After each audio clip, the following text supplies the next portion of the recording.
எல்லா புகழும் அல்லாஹ்வுக்கே உரியது. அல்லாஹுடைய நபி, நம்முடைய நபி முஹம்மது ஸல்லல்லாஹு அலைஹி வஸல்லம் அவர்கள் மீதும், அவருடைய குடும்பத்தார், அவருடைய தோழர்கள், இன்னும் அனைவர் மீதும் அல்லாஹ்வுடைய அன்பும் அருளும் உண்டாவதாக. நம்முடைய இன்றைய தலைப்பு குழந்தையும் செல்வமும் என்கிற தலைப்பை கொடுக்கப்பட்டிருக்கு. இந்த விஷயத்துல நாம அல்லாஹ் சுப்ஹானஹு வ தஆலா குர்ஆன்ல சொல்லக்கூடிய செய்திகளையும், ரசூலுல்லாஹி ஸல்லல்லாஹு அலைஹி வஸல்லம் ஹதீஸ்கள் மூலமா நமக்கு சொல்லி இருக்கிற விஷயங்களையும், இன்னும் கூடுதலாக மிக முக்கியமான படிப்பினைகளையும் நாம் இன்ஷா அல்லாஹ் படிக்க இருக்கிறோம். முதல் விஷயம், அல்லாஹ் சுப்ஹானஹு வ தஆலா சூரா அல் கஹ்ஃப், ஒவ்வொரு வெள்ளிக்கிழமையிலும் நாம் ஓதக்கூடிய சூரா அல் கஹ்ஃப் குகை என்ற அத்தியாயத்துடைய 18வது அத்தியாயத்தின் 46வது வசனத்துல அல்லாஹு தஆலா சொல்ற, அல் மாலு வல் பனூன ஸீனத்துல் ஹயாத்தித் துன்யா வல் பாக்கியாத்துஸ் ஸாலிஹாத்து கைருன் இன்த ரப்பிக ஸவாபன் வ கைருன் அமலா என்று சொல்லுகிறார். செல்வமும் பிள்ளைகளும் இந்த உலக வாழ்க்கையுடைய அலங்காரங்கள் தான். ஆனால் என்றும் நிலைத்து நிற்கக்கூடிய நற்செயல்கள் தான் நபியே உங்களுடைய இறைவனிடத்தில், உங்களுடைய இரட்சகனிடத்தில் நன்மை தரக்கூடியவையாகவும், இன்னும் அல்லாஹ்விடம் நம்பிக்கையுடன் ஆதரவு வைக்கத்தக்கவையாகவும் இருக்கின்றன என்று சொல்லுகிறார். இந்த ஆயத்தை போல அல்லாஹு தஆலா இன்னொரு ஆயத், அல்லாஹ் சுப்ஹானஹு சூரா அத்-தகாபுன் 64வது சூராவுடைய 15வது ஆயத்துல சொல்லும்போது, இன்னமா அம்வாலுக்கும் வ அவுலாதுக்கும் ஃபித்னா வல்லாஹு இன்தஹு அஜ்ருன் அதீம். உங்களுடைய செல்வங்களும் உங்களுடைய பிள்ளைகளும் சோதனைதான், ஆனால் அல்லாஹ்விடம், அவனிடம் தான் மகத்தான நற்கூலி இருக்கின்றது என்று சொல்லுகிறார். இந்த 2 ஆயத்துக்களை கவனித்து பார்த்தா முதல் விஷயம் தெரிந்து கொள்ள வேண்டியது, இந்த உலகத்துடைய அலங்காரங்கள்ல இருக்கக்கூடிய செல்வத்தையும் குழந்தைகளையும் அல்லாஹ் தஆலா ஒரு பக்கம் அதைவிட சிறந்த நன்மைகளை அல்லாஹ்விடம் அடைவதற்கான வழி இருக்கிறது என்பதையும், இன்னொரு பக்கம் இந்த செல்வமும் குழந்தைகளும் நமக்கு சோதனையாகத்தான் இருக்கிறது என்பதையும் குறிப்பிடுகிறார். இந்த 2 ஆயத்திலையும் முதலாவதாக செல்வம் குறிப்பிடப்படுது, அடுத்த செல்வத்துக்கு குழந்தைகள் குறிப்பிடப்படுது.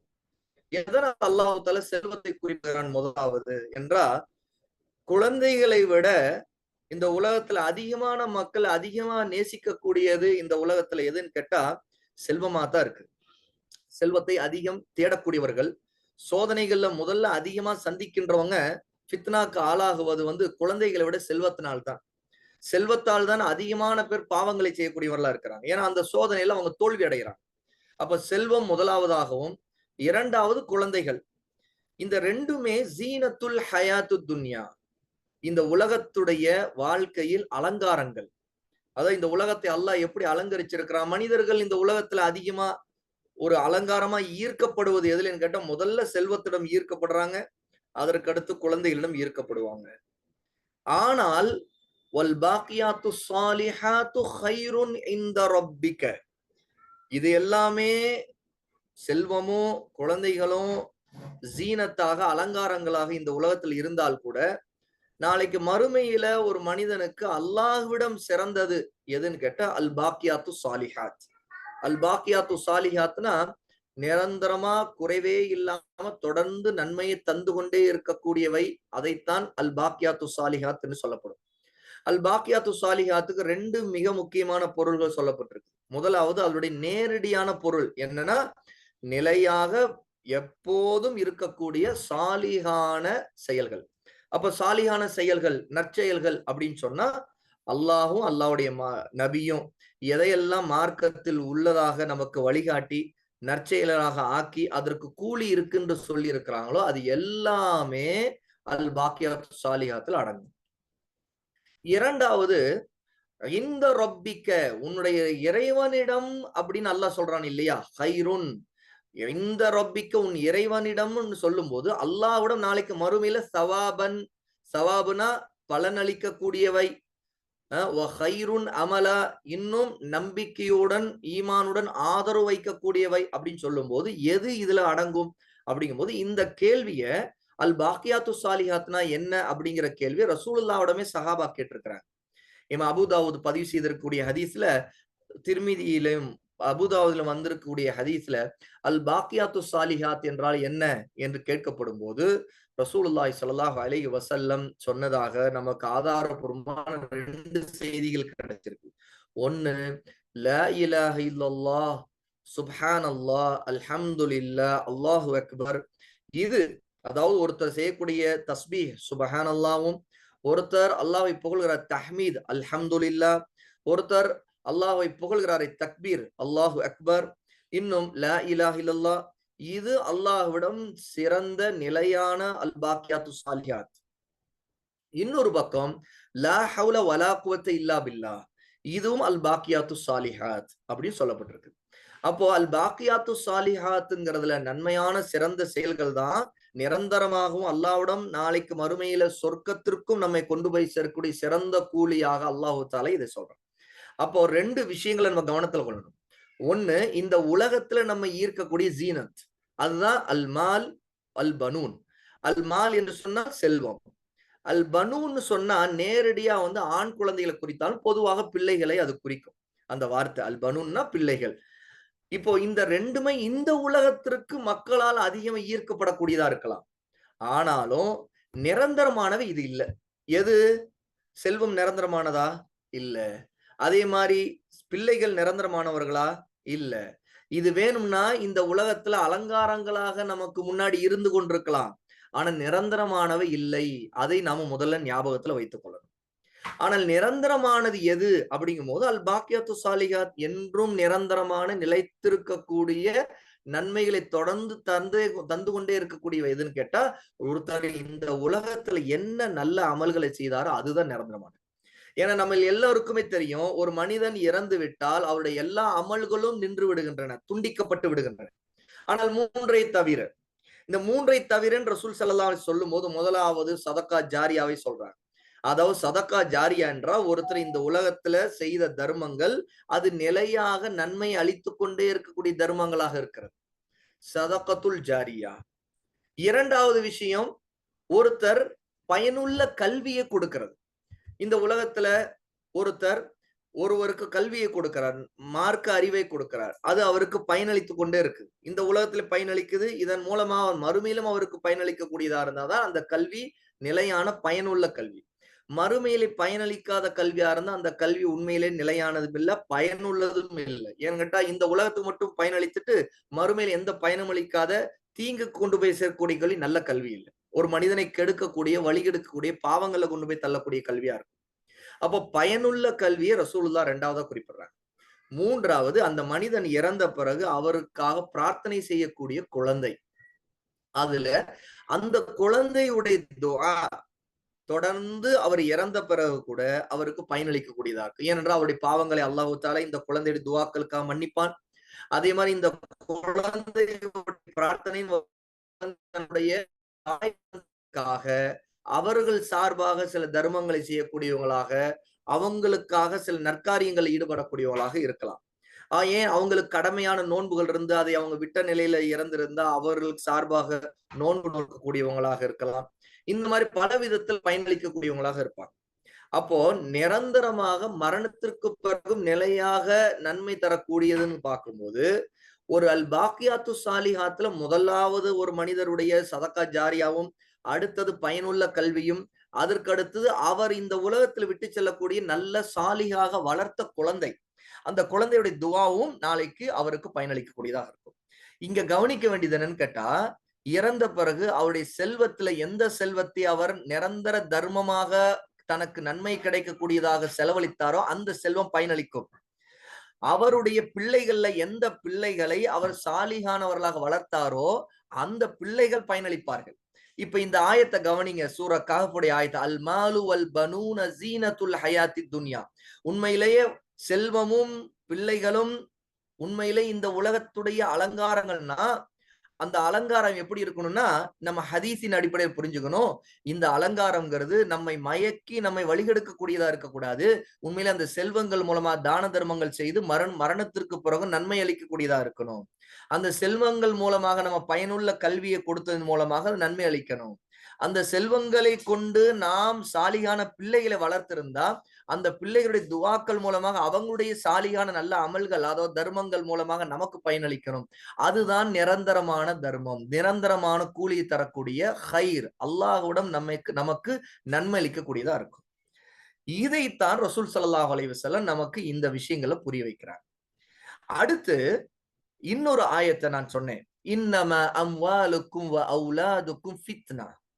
ஒரு பக்கம் அல்மால் வல் பனூன், செல்வமும் குழந்தைகளும் அல்லாஹு தஆலா அலங்காரங்கள், இந்த உலகத்தின் அலங்காரங்கள்னு சொல்றான். இன்னொரு பக்கம் எச்சரிக்கை செய்கிறான், இன்னம அம்வாலுக்கும், நிச்சயமாக உங்களுடைய செல்வங்களும், வ அவுலாதுக்கும், உங்களுடைய பிள்ளைகளும் ஃபித்னா என்று சொல்றான். ஃபித்னா என்ற சோதனை. வல்லாஹு இன்தஹு அஜ்ருன் அதீம். ஆனா அல்லாஹ்விடம், அவனிடம்தான் மகத்தான கூலி இருக்கிறது. அப்ப மகத்தான கூலி அல்லாஹ்விட அடைய வேணும் என்றா இந்த ஃபித்னாவிலிருந்து நாம் தப்பிக்கணும். இன்னைக்கு நிறைய பேர் இந்த ஃபித்னானா என்னன்னு விளங்காமலே இருப்பாங்க. அம்வாலுக்கும், உங்களுடைய செல்வங்கள், அவுலாதுக்கும், உங்களுடைய பிள்ளைகள், அவர்கள் உங்களுக்கு ஃபித்னா என்று அல்லாஹ்வுடைய வார்த்தை இங்க இருக்குதுன்னா அதுக்கு என்ன பொருள், இதுக்கு கருத்து என்ன அப்படிங்கிறது இங்க ரொம்ப முக்கியமா நாம அறிய வேண்டிய விஷயம். ஏன்னா நம்ம எப்ப ஃபித்னாவுடைய நிலைய புரிஞ்சுக்கலையோ அப்ப ஏமாந்துருவோம். அந்த ஃபித்னாவுல நாம விழுந்துருவோம். ஏன்னா ஃபித்னா நம்மை பாதிச்சிரும். இந்த ஃபித்னா எப்படி ஒருத்தருக்கு வரும்ங்கிறத அல்லாஹ் சுப்ஹானஹு வ தஆலா சூரா அல் முனாஃபிகூன் 63வது சூராவுடைய 9வது ஆயத்திலிருந்து நமக்கு ரொம்ப தெளிவா புரிய வச்சிருக்கிறான். அல்லாஹு தஆலா குர்ஆன்ல சொல்ற அந்த ஆயத்துக்களை கவனித்துக் கொள்ளுங்க. இப்ப நான் கொடுக்கக்கூடிய 3வது ஆதாரம் ஆயத்துங்கிறது இந்த ஃபித்னாவை விளங்குவதற்கான ஆயத்.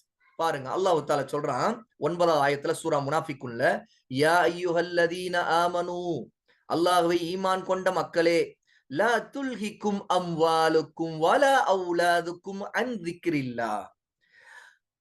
ஈமான் கொண்டவர்களே, உங்களுடைய செல்வங்களும் உங்களுடைய பிள்ளைகளும் அல்லாஹ்வின் நினைப்பை, அல்லாஹ்வை திக்ரு செய்வதை விட்டு, அல்லாஹ்வின் நினைவை விட்டு உங்களை அலட்சியமாக கவனம் இல்லாமல் ஆக்கிவிட வேண்டாம்.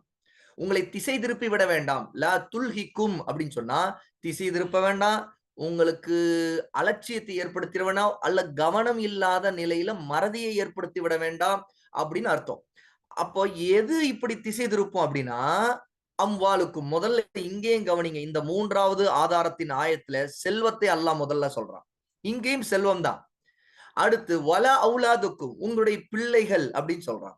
இப்ப நம்ம 3 ஆயத்துக்களை கவனித்தோமே, இந்த 3 ஆயத்திலையும் முதல்ல பார்த்தப்பையும் அல் மாலு வல் பனூன் அப்படின்னா என்ன, செல்வமும் பிள்ளைகளும். அங்கேயும் செல்வம் தான் முதல் இடத்துல.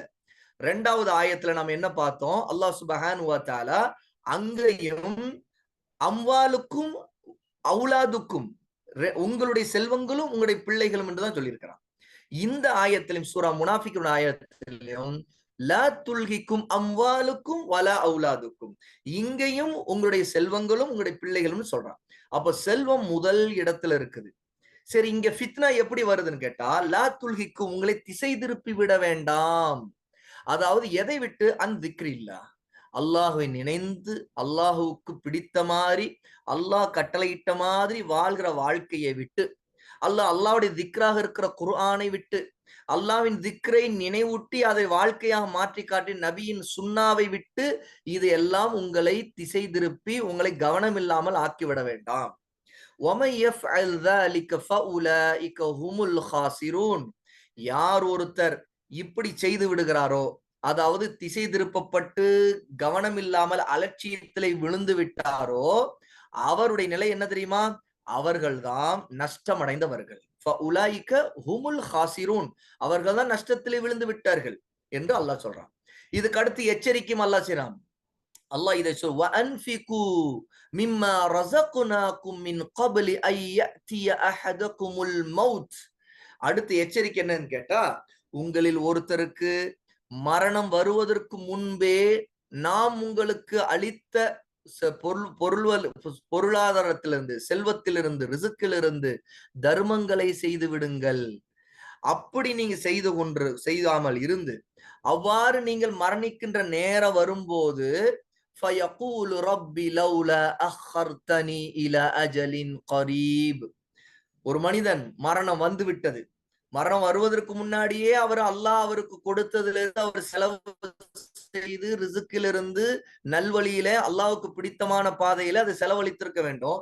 ஆனா அதையெல்லாம் செய்யாத ஒருத்தர் கடைசியில மரணம் வந்த நேரத்துல யஅதிய அஹதகுமுல் மவுத், மவுத் வந்த நேரத்துல ஃபயகூல், அவர் சொல்வாராம், ரப்பி, என்னுடைய இறைவனே, லவ்லா அஹர்தனி இலா அஜலின் கரீப், எனக்கு இன்னும் கொஞ்சம் தவணை, ஒரு கெடு அல்லாஹ் எனக்கு கொஞ்சம் தள்ளி போட்டு என்னுடைய வாழ்க்கை இன்னும் கொஞ்சம் நீட்டிக்க மாட்டாயா? அப்படி நேரத்தை கொடுத்தா ஃபஅஸ்ஸத்தக, நான் தர்மங்களை எல்லாம் செய்து விடுவேன்.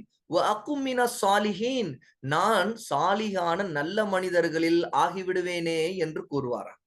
ஆனா அல்லாஹ் தஆலா அதை ஏற்க மாட்டான்.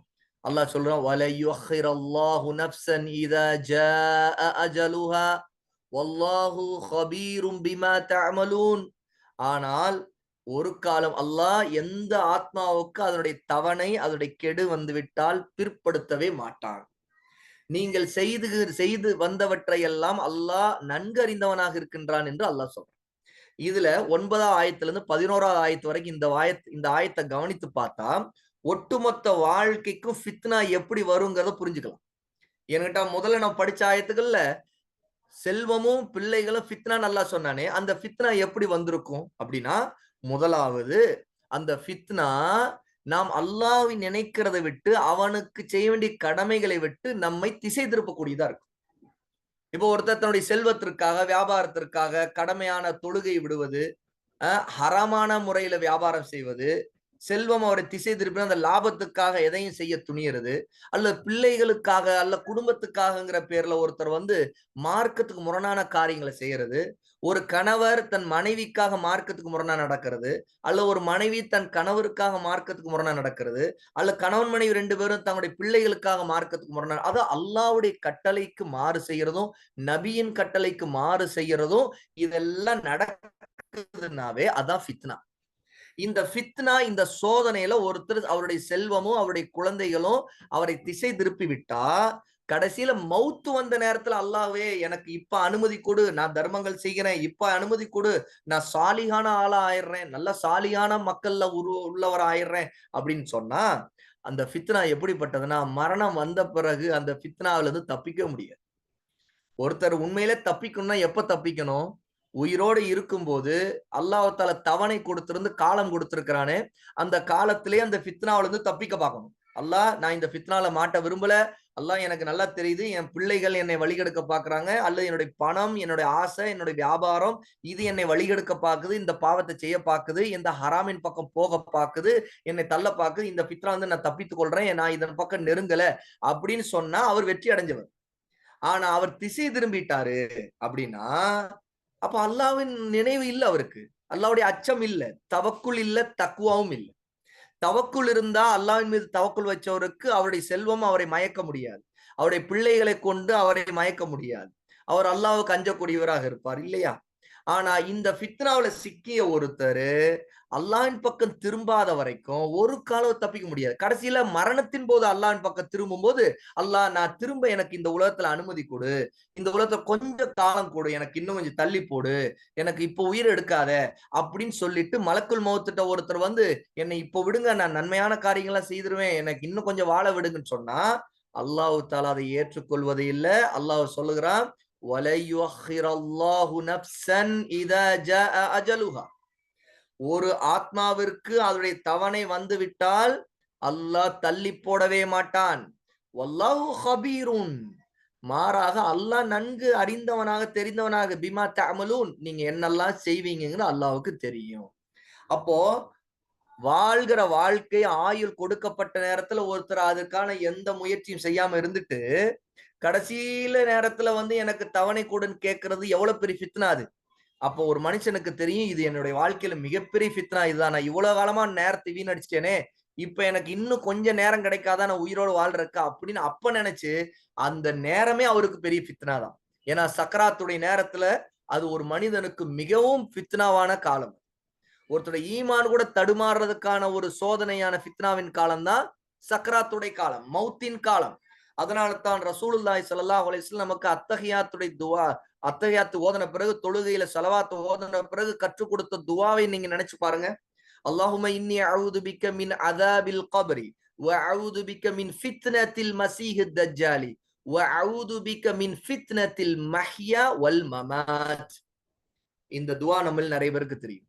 இந்த துஆவுடைய கருத்து என்ன? அல்லாஹ்வே உன்னிடம் நான் பாதுகாப்பு கேட்கிறேன் மஸீஹ் தஜ்ஜாலுடைய ஃபித்னாவை விட்டு, கபருடைய அதாபுடைய சோதனையை விட்டு, இந்த உலகத்தின் ஃபித்னாவை விட்டும் மரணத்தின் ஃபித்னாவை விட்டும் நான் பாதுகாப்பு தேடுகிறேன். இந்த உலகத்தின் ஃபித்னா மரணத்தின் ஃபித்னாங்கிறது எப்படி தெரியுமா வரும்? ஒரு மனிதருக்கு செல்வத்தை கொண்டு அடுத்து குழந்தைகளை கொண்டு வரும். ஒருத்தர் தன்னுடைய செல்வத்தின் விஷயத்திலும் குழந்தைகள் விஷயத்திலும் ரொம்ப எச்சரிக்கையாக இருந்து அல்லாவுக்கு கட்டுப்படுவதின் பக்கம் நபியின் பாதையை பற்றி பிடிப்பது திரும்பி விட்டா அவர் ஃபித்னாவிலிருந்து தப்பிச்சிடலாம். இல்லைன்னா அவர் இந்த உலகத்துல வாழ்வும் போதும் ஃபித்னாவுக்கு மாட்டிக்குவார், அடுத்து மரணத்தின் போதும் ஃபித்னாவில மாட்டிக்குவார். அந்த மரணத்தின் போது ஃபித்னா தான் இந்த நம்ம ஆயத்துல பார்த்தோமே இல்லையா?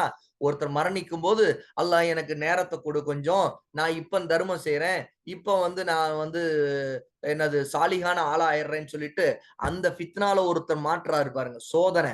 அந்த சோதனை உண்மையிலே சோதனையா இல்லையா? அதுதான் இங்கே. ஆகவேதான் ரசூலுல்லாஹி ஸல்லல்லாஹு அலைஹி வஸல்லம் கற்றுக் கொடுத்த துஆவிலேயே அல்லாஹ்வோட பாதுகாப்பு தேடுவதற்கு இந்த துஆவை ஒருத்தர் தன்னுடைய தொழுகையில மறக்காம கேட்க வேண்டிய துஆவாக இந்த துஆவை நம்ம கற்றுக் கொடுத்திருக்கிறாங்க. அப்போ மரணத்தின் போதும் வாழ்க்கையின் போதும் ஃபித்னா இருக்குங்கிறதுக்கு இந்த துஆவுல ஆதாரம் இருக்குது. வமின் ஃபித்னத்தில் மஹ்யா வல் மமாத். உலக வாழ்க்கையின் போது, உயிர் வாழ்க்கையின் போது உள்ள ஃபித்னாவை விட்டும் மரணத்தின் போது உள்ள ஃபித்னாவை விட்டும் அல்லாஹ்விடம் உன்னிடம் பாதுகாப்பு தேடுகிறேன். இங்க கவனிக்க வேண்டிய அடுத்த மிக முக்கியமான விஷயம் என்னன்னா, இந்த ஃபித்னா எங்க போய் கடைசியில முடியுது, எது வரைக்கும் போகும் அப்படின்னா மறுமை வரைக்கும் போகும். இது வெறுமனே இந்த உலக வாழ்க்கையில மட்டுமல்ல, மரணத்தின் போது மட்டுமல்ல. இந்த ஃபித்னா தொடர்ந்துருச்சுன்னா அது கடைசியில மறுமையிலும் ஃபித்னாவாக மாறிவிடும். இதைத்தான் அல்லாஹ் சுப்ஹானஹு வ தஆலா இப்ப 4வது ஆதாரத்தை நான் கொடுக்கிறேன், குறித்துக் கொள்ளுங்க. சூரா அஷ்-ஷூரா 26வது சூராவுடைய 88, 89 2 ஆயத்துகள் அல்லாஹு தஆலா என்ன சொல்றாங்கறத பாருங்க. யௌம லா யன்ஃபஉ மாலுன் வலா பனூன் இல்லா மன் அத்தல்லாஹ பிகல்பின் சலீம். அந்த நாளில், மறுமை நாளில் செல்வமும் பிள்ளைகளும் எந்த பலனும் அளிக்காத, யார் ஒருத்தர் பரிசுத்தமான இதயத்தோடு அல்லாஹ்விடம் கொண்டு வருகிறாரோ அவர்தான் பலனை அடைவார். இந்த ஆயத்துல கவனிச்சு பாத்தீங்கன்னா ஃபித்னா எங்க வரும் அப்படின்னு கேட்டா, இந்த உலகத்துல ஒருத்தர் செல்வத்தாலும் பிள்ளைகளாலும் ஃபித்னாவுக்கு ஆளாயிட்டார்னா இந்த ஃபித்னாவுடைய விளைவு அவர் எங்க வரைக்கும் சந்திக்கிறார்னா வெறும் உலகத்துல மட்டும் இல்ல. ஏன்னா இந்த உலகத்திலேயும் ஒருத்தர் செல்வத்தாலும் பிள்ளைகளாலும் ஃபித்னாவுக்கு ஆளாயிட்டார்னா அதனால பாவத்துல விழுந்து சந்திச்சிருவார். மரணத்தின் போதும் அவருக்கு தெரிஞ்சிரும், நம்முடைய செல்வமும் நம்முடைய பிள்ளைகளும் வழிகெடுத்துட்டாங்க, நாம இதனால மிகப்பெரிய பாவங்களை எல்லாம் செய்துட்டோமே, அல்லாஹ் நான் இனிமேல் நான் தர்மங்களை செய்யறேன். ஏன்னா செல்வம் அவர்கிட்ட இருந்துச்சு, தர்மம் செய்யாம இருந்தார்ல, மரணத்தின் போது நான் தர்மம் செய்யறேன்னு அவர்கிட்ட அல்லாஹ்ட்ட கேட்பார். பிள்ளைகள் இருந்தாங்க, ஆனா இவர் சாலிகானவராக இல்ல, ஆனா சாலிகான பிள்ளைகளை வளர்த்திருக்க மாட்டாரு. அப்ப என்ன ஆகும்? அப்ப மரணத்தின் போது இவர் அல்லாஹ்ட்ட கேட்கிறார், எனக்கு திரும்ப அனுப்பிவிடா அல்லாஹ்ன்னு. ஆனா இது எதுவுமே ஃபித்னாவாக ஆனதின் விளைவு, அதனுடைய உச்சகட்டம் ஒரு மறுமையிலும் என்ன நிலைக்கு ஆளாகிறார்னா அந்த மறுமை நாள்ல இவருடைய இந்த செல்வமோ பிள்ளைகளோ எந்த பலனும் அளிக்க மாட்டாங்க. ஏன்னா இந்த செல்வத்தை கொண்டு இவர் சதக்கா ஜாரியா செய்திருந்தாருன்னா அது பலனளிக்கும். உண்மையா இல்லையா? இந்த செல்வத்தால் இவர் வளர்த்த பிள்ளைகள் சாலியான பிள்ளைகளா இவர் வளர்த்திருந்தார்னா அவர்களும் பலனளிப்பாங்க. எப்படின்னு நாளைக்கு மறுமை நாள்ல அல்லாஹ்வோட மன்னிப்பு கேட்க இந்த உலகத்திலேயே அவங்க மன்னிப்பு கேட்டிருப்பாங்க. எப்படி? மறுமை நாள்ல இவருடைய மன்னிப்பு இவருக்கு கிடைக்கணுங்கிறதுக்கு இந்த உலகத்துல அவங்க உயிரோடு இருக்கும் போதே மௌத்தா பண்ண பிறகு என்னுடைய தாய் தந்தைக்காக அல்லாஹ் அவருடைய மன்னிப்பாயாகன்னு சொல்லிட்டு இவங்க தௌபா செய்யக்கூடியவங்களாக இந்த இந்த நல்ல சாலியான பிள்ளைகள் இவங்க அவங்க சார்பாக தர்மம் செய்யக்கூடியவங்களாகவும் அவங்க சார்பாக நற்காரியங்களில் ஈடுபடக்கூடியவங்களும் இருந்திருப்பாங்க. ஆனா அதெல்லாம் இல்லாமல் போனதுனால இந்த உலகத்துல அவருக்கு எவ்வளவோ செல்வம் இருந்தோம், பிள்ளைகள் இருந்தோம், எதுவும் நாளைக்கு மறுமையினால எந்த பலனும் அளிக்காத நிலையை அவர் எதிர்கொள்வார். இது எவ்வளவு பெரிய ஃபித்னா இது! அதைத்தான் அல்லாஹு தஆலா சொல்றான், யௌம லா யன்ஃபஉ, அந்த மறுமை நாளில் எந்த பலனும் நஃப இல்லாதது. எது? மாலுன் செல்வம், வலா பனூன் பிள்ளைகளாக இருக்கட்டும் செல்வமாக இருக்கட்டும் பலனளிக்க மாட்டார்கள். சரி, எது பலனளிக்கும்? இல்ல மன் அத்தல்லாஹ பிகல்பின் சலீம், ஆனால் யார் ஒருத்தர் பரிசுத்தமான கல்போடு, பரிசுத்தமான கல்புனா என்ன? ஷிர்க் இல்லாத, குஃப்ர் இல்லாத, பிதத் இல்லாத, சுத்தமான சாலிகான தௌஹீது உள்ள நிலையில, சுன்னா உள்ள நிலையில ஒருத்தருடைய உள்ளம் இருக்கிறது. அதுதான் பரிசுத்த கல்வி. அவருடைய உள்ளத்துல ஷிர்க் இல்ல, குஃப்ர் இல்ல. இன்னொரு பக்கம் அவர் நல்ல அமல்கள் செய்திருந்தா கூட அந்த அமல்களை அவர் முகஸ்துதிக்காக, ரியாவுக்காக செய்திருக்க மாட்டார் இல்லையா? அல்லாவுக்காக இஹ்லாசோட செய்திருப்பார் இல்லையா? அந்த நீயத்து சுத்தமா இருக்கும் இல்லையா? அதுதான் பரிசுத்தமான கல்பு உள்ளது. இந்த நிலையில் யார் வருகின்றாரோ, இதை எடுத்துக்கொண்டு வருவார், அவர்தான் பலன் அடைவார். இந்த பரிசுத்தமான கல்பு, கல்புன் சலீம், இந்த வார்த்தையை ஞாபகத்தில் வைத்துங்க. கல்புன் சலீம். இந்த கல்புன் சலீமோடு அல்லாஹ்விடம் வந்தவராக, அல்லாஹ்விடம் திரும்பியவராக அல்லாஹ் தஆலா ஒருத்தர் குர்ஆன்ல சொல்லி காட்டுறான். அவர் யார் தெரியுமா? இப்ராஹிம் அலைஹிஸ்ஸலாத்து வஸ்ஸலாம். அல்லாஹ் தஆலா இப்ராஹிம் அலைஹிஸ்ஸலாத்து வஸ்ஸலாம குறிப்பிடும் போது அந்த ஆயத்தை நான் இப்போ உங்களுக்கு குறிப்பிட்டு காட்டுகிறேன். அல்லாஹ் சுப்ஹானஹு வ தஆலா சூரா அஸ்-சாஃபாத் 37வது சூரா, 37வது சூராவோட 84வது ஆயத்தில் அல்லாஹு தஆலா குர்ஆன்ல குறிப்பிடுகிறான் பாருங்க. இது ஜாஅ ரப்பஹு பிகல்பின் சலீம். இப்ராஹிம் அவர் தன்னுடைய இறைவனிடம் தூய்மையான பரிசுத்தமான கல்வோடு திரும்பினார், வந்தார் என்று சொல்கிறார். இதற்கு முன்னாடி, இந்த ஆயத்திற்கு முன்னாடி அல்லாஹு தஆலா இப்ராஹிம் அலைஹிஸ்ஸலாத்து வஸ்ஸலாமுடைய சிறப்பை சொல்லும்போது வ இன்ன மின் ஷீஅத்திஹி ல இப்ராஹிம், நிச்சயமாக இப்ராஹிமும் அவருடைய வழியை பின்பற்றியில் ஒருவர்தான். அவருடைய வழின்னு கேட்டா, இங்க இந்த ஆயத்துகளுக்கு முன்னாடி அல்லாஹ் தஆலா நூஹ் அலைஹிஸ்ஸலாத்து வஸ்ஸலாமை பற்றி பேசுகிறார். நூஹ் அலைஹிஸ்ஸலாத்து வஸ்ஸலாம் தௌஹீதை கொண்டு வந்து ஷிர்க்குக்கு எதிராக தங்கள் காலத்தில் வாழ்ந்து கொண்டிருந்த மக்கள் வந்து அல்லாஹ்வுக்கு இணை வைத்து நல்லடியார்களை வணங்கி கொண்டு வத்து, சுவா, யகூஸ், யஊக், நஸ்ரு இந்த மாதிரியான சிலைகளை வணங்கி கொண்டு நல்லடியார்களை வணங்கி கொண்டிருந்தாங்களே, அவங்களுக்கு எதிராக தௌஹீதின் மூலமாக அவங்களை அல்லாஹ்வின் பக்கம் அழைத்தவங்க தான் நூஹ் அலைஹிஸ்ஸலாத்து வஸ்ஸலாம். அந்த நபி நூஹ் அலைஹிஸ்ஸலாத்து வஸ்ஸலாமுடைய வரலாறை பற்றி சொல்லிவிட்டு அல்லாஹ் தஆலா அடுத்த ஆயத்துல சொல்றான் வ இன்ன மின் ஷீஅத்திஹி ல இப்ராஹிம், நிச்சயமாக இப்ராஹிமும் அவருடைய வழியில், அதாவது நூஹ் அலைஹிஸ்ஸலாத்து வஸ்ஸலாமுடைய வழியிலேயே வந்தவர். எப்படின்னா, நூஹ் அலைஹிஸ்ஸலாத்து வஸ்ஸலாம் எந்த தௌஹீத, அல்லாஹ் மட்டும்தான் வணக்கத்திற்குரிய, அவனை தவிர யாரும் வணக்கத்திற்குரியவல்ல, எல்லா இபாதத்துகளும் அல்லாஹ்வுக்கு மட்டும்தான் செய்ய வேண்டும்ங்கிறத எவ்வளவு தெளிவா நூஹ் சொன்னாரோ அதே பாதையில அவர்களை பின்பற்றி வந்தவர் தான் இப்ராஹிம். இதை சொல்லிவிட்டு தான் அல்லாஹ் சொல்றான் இது ஜாஅ ரப்பஹு, அவர் அந்த இப்ராஹிம் தன்னுடைய ரப்பிடம் வந்தார் பிகல்பின் சலீம். எப்படிப்பட்ட கல்பு, எப்படிப்பட்ட உள்ளம்? சலீம், அதாவது தூய்மையான பரிசுத்தமான, எந்தவித குளறுபடிகளும் கோளாறுகளும் ஷிர்கு குஃப்ர் எதுவுமே இல்லாத உள்ளத்தோடு அவர் அல்லாஹ்விடம் வந்தார் அப்படின்னு சொல்றார். அப்ப இதிலிருந்து தெரியுது இப்ராஹிம் அலைஹிஸ்ஸலாத்து வஸ்ஸலாம் அல்லாஹ் சுப்ஹானஹு வ தஆலாவால் தேர்ந்தெடுக்கப்பட்ட, அல்லாஹ் அங்கீகரித்த கல்புன் சலீம் கொண்ட பரிசுத்தமான உள்ளம் கொண்டவர். அந்த பரிசுத்தமான உள்ளத்தோடு யார் ஒருத்தர் அதே தௌஹீதோடு அல்லாஹ்வுக்கு இணை வைக்காமல் பரிசுத்தமான இபாதத்தோடு வருகிறாரோ, எப்போ? மறுமையில. அவரை அல்லாஹ் சொல்றான் யௌம லா யன்ஃபஉ மாலு வலா பனூன் இல்லா மன் அத்தல்லாஹ பிகல்பின் சலீம். அப்ப இந்த சூரா ஷூராவுடைய ஆயத்தின் மூலமா 88, 89வது 2 ஆயத்தின் மூலமா நமக்கு ஒண்ணு தெரியுது. ஃபித்னாங்கிறது இந்த உலகத்துல செல்வத்தாலும் பிள்ளைகளாலும் அதிகமா வரும். இதுல இருந்து தப்பிக்கணும்னா அவன் என்ன தெரியுமா வழி? முதல் வழி கல்புன் சலீம் நமக்கு இருக்கணும். அந்த கல்புன் சலீம் தான் இப்ராஹிம் அலைஹிஸ்ஸலாத்து வஸ்ஸலாமுக்கு இருந்தது. அவங்க பாருங்க, இப்ராஹிம் அலைஹிஸ்ஸலாத்து வஸ்ஸலாம் அவங்களுடைய தந்தை சிலை வணங்கக்கூடியவராக இருந்தார். சிலைகளை பூஜிக்கக்கூடியவராகவும் அதை விற்பனை செய்யக்கூடிய ஒரு பூசாரியாகவும் இருந்தார். ஆனாலும் அவங்களுடைய கல்புன் சலீம்ங்கிற அந்த தௌஹீதுடைய உள்ளத்தின் காரணமாக அல்லாஹ் தஆலா இப்ராஹிம் அலைஹிஸ்ஸலாத்து வஸ்ஸலாம தன்னுடைய நெருங்கிய தோழராக கலீலாக தேர்ந்தெடுத்துக் கொண்டான். இப்ப நாம நம்முடைய கல்பை சலீமாக சுத்தமானவர்களாக வைத்துக் கொண்டா உண்மையில இதுதான் நாளைக்கு மறுமையில நமக்கு பலன் தரும். அதாவது எது பலன் தராது? செல்வம் பலன் தராது, பிள்ளைகள் பலன் தர மாட்டார்கள். இந்த கல்புன் சலீமோடு வந்தவர்களுக்கு அது பலன் தரும். அப்போ ஃபித்னாவிலிருந்து தப்பிக்கணும், இந்த குழந்தைகளாலோ அல்லது நம்முடைய செல்வத்தால வரக்கூடிய எல்லா ஃபித்னா விட்டு நம்ம தப்பிக்கணும்னா முதல் விஷயம் தௌஹீத் நம்மிடம் இருக்கணும். ஷிர்கை விட்டு நம்முடைய உள்ளத்தை தூய்மைப்படுத்தணும், குஃப்ரை விட்டு தூய்மைப்படுத்தணும், நிஃபாக் நயவஞ்சகத்தனத்தை விட்டு தூய்மைப்படுத்தணும். இது எப்படி நடக்கும்? ஒருத்தர் குர்ஆனை கொண்டுதான் தூய்மைப்படுத்த முடியும், சுன்னாவை கொண்டுதான் தூய்மைப்படுத்த முடியும். அப்போ இந்த மாதிரியான நபிமார்களுடைய அந்த கல்வை அல்லாஹ் தஆலா நம்ம கொடுக்கணும்னா, இந்த செல்வத்தை கொண்டு, குழந்தைகளை கொண்டு நம்முடைய உள்ளத்துல வைக்கக்கூடிய அந்த ஃபித்னாக்களிலிருந்து நாம் எச்சரிக்கையாக விலகி இருக்க வேண்டும்ங்கிறத இந்த ஆயத்துகள் மூலமாக நம்ம தெரிஞ்சுக்கிறோம். அடுத்து மிக முக்கியமான விஷயம், இந்த ஃபித்னாக்களின் போது இதுக்கு கஃபாரா என்ன? கஃபாரா என்ற என்ன? பரிகாரம்.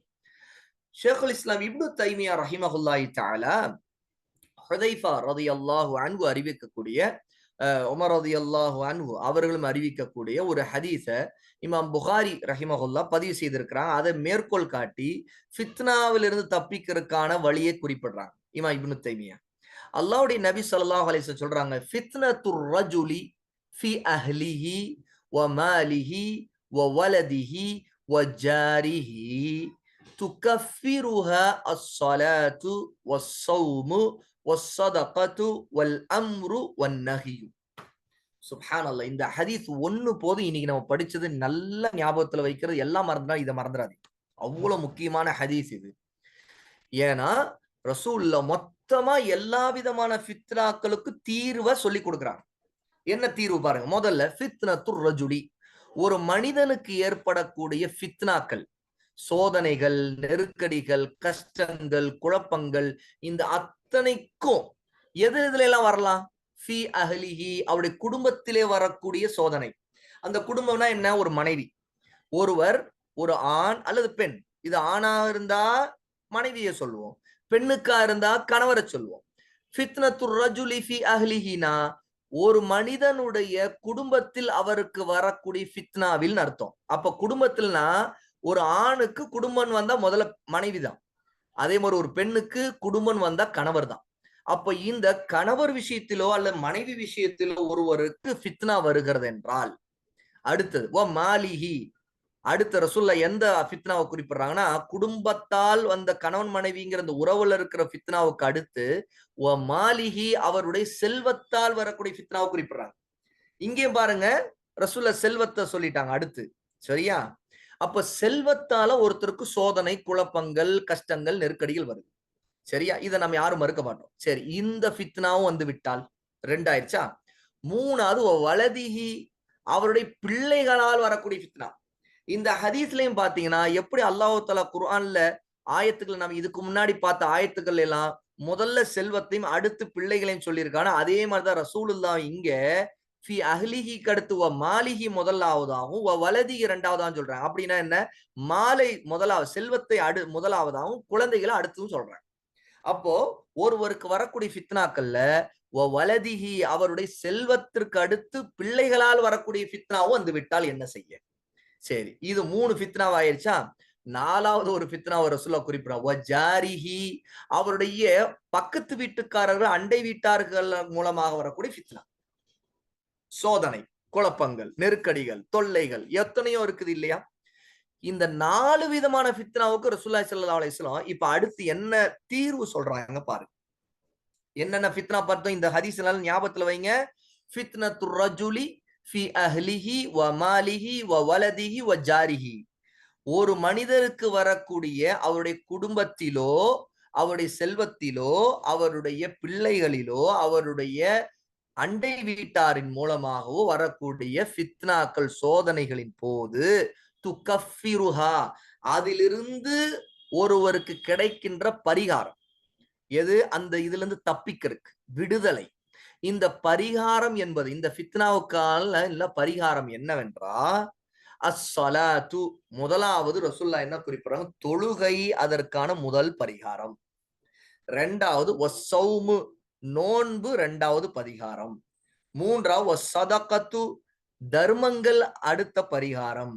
நான்காவது வல் அம்ரு, நன்மையை ஏவுவது அதற்கான பரிகாரம். ஐந்தாவது வன்னஹியு, அதாவது தீமையை தடுப்பது அதற்கான பரிகாரம். 5 விதமான பரிகாரத்தை ரசூலுல்லாஹி ஸல்லல்லாஹு அலைஹி வஸல்லம் 4 விதமான ஃபித்னாக்களுக்கு இங்க குறிப்பிடுறாங்க. 4 விதமான ஃபித்னானா, முதல்ல கணவன் மனைவி உறவு, இரண்டாவது செல்வம், மூணாவது பிள்ளைகள், நான்காவது யாரு? அண்டை வீட்டார். இந்த 4 விதமான இதுதான் பாருங்க. இதுல மொத்தம் 4லுமே மொத்த வாழ்க்கை வந்துரும் நமக்கு. ஏன்னா ஒரு மனிதன்னா அவனுக்கு குடும்பம் இருக்கும். குடும்பம்னா இங்க கணவன் மனைவி மட்டும் குறிப்பிட மாட்டாங்க. குடும்ப அகலு அவருடைய அகலியின் போது அகலுங்கிறது வந்து அவர் அவர் யாரை சார்ந்திருக்கிறாரோ, அவரை சார்ந்திருக்கிறவர்கள் யாரோ அவங்க எல்லாம் அதுல வந்துருவாங்க. அகலுன்னு வந்தா.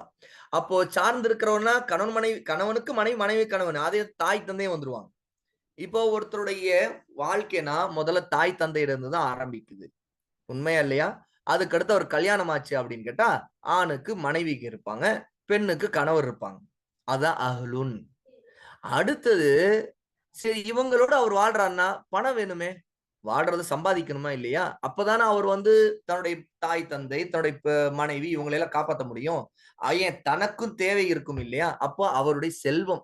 செல்வம் விஷயத்துல சம்பாத்தியம் சம்பந்தப்பட்ட விஷயத்துல ஃபித்னாவுக்கு ஆளாவார். சரி. இப்ப அவருக்கு தாய் தந்தை இருக்கிறாங்க, மனைவி இருக்கிறாங்க, செல்வம் இருக்குது. அவருக்கு அடுத்து ரொம்ப முக்கியமானது என்ன? குழந்தைகள் தான். குழந்தைகள் இருந்தா தானே அடுத்த வாரிசுங்கிறது யாரும் இருப்பாங்க. இவர் மூத்தா போன அப்புறம் அடுத்து இவருடைய குடும்பம், இவருடைய சொத்துக்கள் இது எல்லாத்தையும் பார்க்கிறவங்க இருப்பாங்க. இவருக்கு பின்னாடி பேர் சொல்லக்கூடியவங்க இருப்பாங்க. அப்ப அடுத்து இவருடைய வாழ்க்கைனாவே அடுத்து பிள்ளைகள் தான் இருப்பாங்க. கல்யாணத்துக்கு பிறகு புள்ள பெத்துக்கிறது தான் இருக்கும். அதுதான் 3வது விஷயம். 4வது இது எல்லாத்தையும் அவர் காட்டுல போய் வாழுவாரா? ஒருத்தருக்கு குடும்பம் இருக்குதுங்க. அதே மாரி அவருக்கு செல்வம் இருக்குது. பிள்ளைகள் இருக்காரு. தனியா ஒரு அனாந்திர காட்டுல போய் விலங்குகள் மத்தியில அவர் வாழ முடியும்? என்ன? சுப்ஹானல்லாஹ். யாரோட வாழ்வார்? அவருக்கு பக்கத்துல அண்டை வீட்டார்லாம் இருப்பாங்க. அப்போ ஒரு சமூகமா இருப்பாரு. அவரு ஒரு ஊருக்குள்ள இருப்பாரு. ஒரு தெருவுல இருப்பாரு. தெருவுனா அங்க வந்து இவர் மட்டும் இருக்க மாட்டாரு. அதோட பக்கத்துல வீட்டுக்காரவங்க இருப்பாங்க. இவரைப் போலவே குடும்பத்தோடு, செல்வத்தோடு, பிள்ளைகளோடு வாழக்கூடியவங்களும் இருப்பாங்க. அவங்களும் அவங்க இவருக்கு பக்கத்து வீட்டா இருப்பாங்க. இவர் அவங்களுக்கு பக்கத்து வீட்டுக்காரா இருப்பார். இவருக்கு வலது பக்கம் இருப்பாங்க, இடது பக்கமா இருப்பாங்க, எதிர்ல இருப்பாங்க, பின்னாடி இருப்பாங்க. அப்ப இதுக்கு மத்தியில அப்ப முக்கியமானது என்ன? இங்க கடைசியில வந்து அண்டை வீட்டார் இருப்பாங்க. இந்த அண்டை வீட்டாரும் ஒரு ஃபித்னாவாயிருவாங்க. அப்போ 4 விதமான இதை தாண்டி என்ன ஃபித்னா இருக்க போகுது? ஃபித்னாங்கிறது இதுதான். இந்த வட்டத்துக்குள்ள தான் வந்துரும். எதா இருந்தா ஃபித்னானா ஒருத்தருடைய வாழ்க்கையில. அப்போ இந்த ஃபித்னாக்களுக்கெல்லாம் பரிகாரம். இதுல அவருக்கு வரக்கூடிய சோதனைகள்ல இருந்து தப்பிக்கிறது எப்படி? இப்ப இன்றைய தலைப்பு, நம்முடைய தலைப்பு குழந்தையும் செல்வமும் தான். ஆனா இந்த ஹதீஸ்ல பாத்தீங்கன்னா, குழந்தை செல்வத்தால் உள்ள ஃபித்னாவ மட்டும் இல்ல. கூடுதலா நாம வந்து மத்த கணவன் மனைவி ஃபித்னாவா இருக்கட்டும், தாய் தந்தை ஃபித்னாவா இருக்கட்டும், அல்லது வந்து அண்டை வீட்டார் ஃபித்னாவா இருக்கட்டும், எல்லா ஃபித்னாவுக்கான பரிகாரத்தை இந்த ஹதீஸ்ல பார்க்கிறோம். அந்த பரிகாரத்த ரசூல் ஸல்லல்லாஹு அலைஹி வஸல்லம் 5 விதமான நன்மையான காரியங்கள் மூலமா அந்த அதுக்கு பரிகாரம் சொல்றாங்க. 1 அஸ்-ஸலாத்து, 2 அஸ்-ஸௌமு, 3வது அஸ்-ஸதகத்து, 4வது அல்-அம்ரு பில் மஅரூஃப் வன் நஹி அனில் முன்கர். அதாவது தீமையை தடுத்தல், நன்மையை ஏவுதல். இந்த 5 விஷயங்கள் ரசூல் ஸல்லல்லாஹு அலைஹி வஸல்லம் பரிகாரமா குறிப்பிடுறாங்க. இப்போ இப்னு தைமியா ரஹிமஹுல்லாஹி தஆலா ஒரு அழகான விஷயத்தை குறிப்பிடுறாங்க. ஏன் ரசூல் ஸல்லல்லாஹு அலைஹி வஸல்லம் இந்த ஃபித்னா என்று இங்கே குடும்பத்தையும், அதாவது கணவன் மனைவியையும், செல்வத்தையும், பிள்ளைகளையும், அண்டை வீட்டாரையும் ஏன் இங்கே குறிப்பிட்டார்கள்? அதுல அப்படி ஃபித்னானா அவங்க நமக்கு எப்படி ஃபித்னாவா ஆகுவாங்க? அப்படிங்கிறதுக்கு விளக்கம் குறிப்பிடுறாங்க.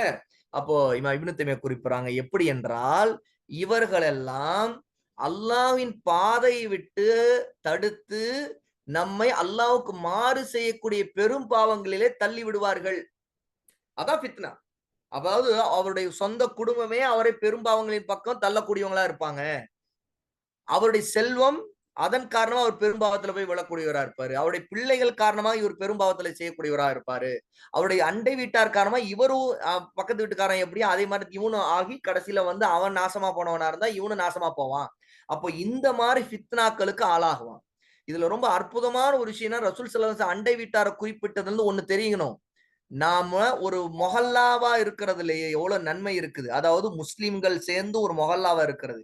இதே அண்டை வீட்டுக்காரர் ஒரு காஃபிரா இருந்தான்னா, அவர்ட்ட இருக்கக்கூடிய போக்குகள், அவருடைய கலாச்சாரங்கள் இதெல்லாம் இன்னைக்கு முஸ்லிம்கள் பின்பற்ற ஆரம்பிச்சுடுறாங்களா? இல்லையா?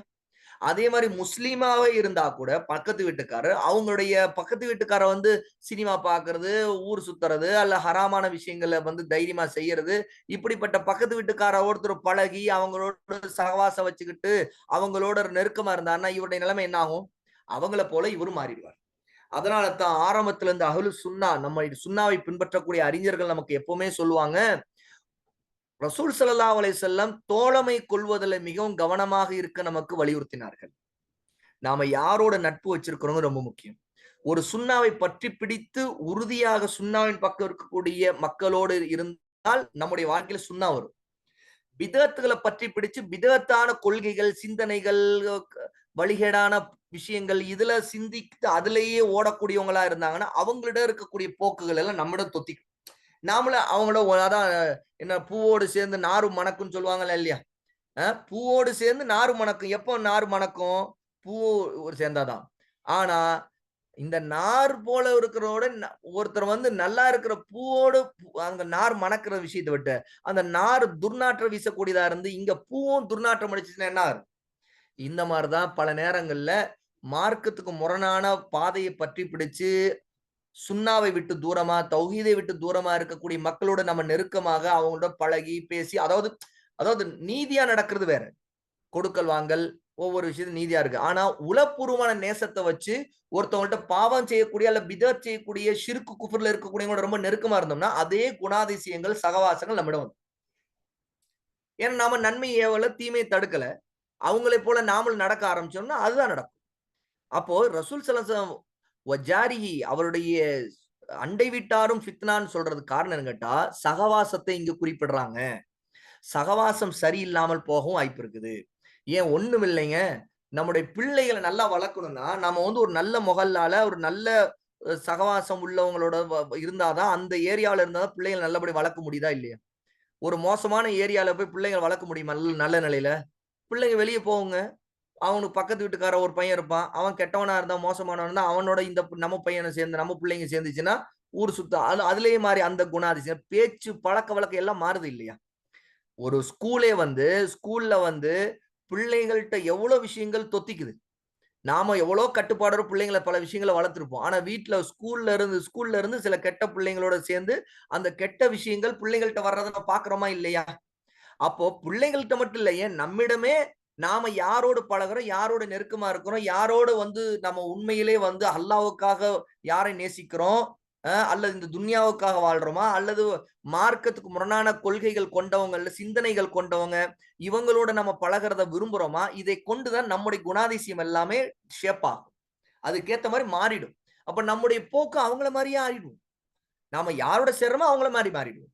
நல்ல உலமாக்களோடு நம்ம கான்டாக்ட்ல இருக்கிறோம். நல்ல அவங்களோட நல்ல விஷயங்கள மார்க்கத்த படிக்கிறவங்களா இருந்தா, நம்ம அவங்கள்ட்ட இருக்கிற நல்ல குணங்கள், நல்ல கொள்கைகள், நல்ல கருத்துக்கள், நல்ல அறிவுரைகள் இதெல்லாம் நமக்கு தெரிய வந்து, நாமும் அந்த மாரி நம்முடைய வாழ்க்கைய மாத்தணும்னு நினைப்போம்.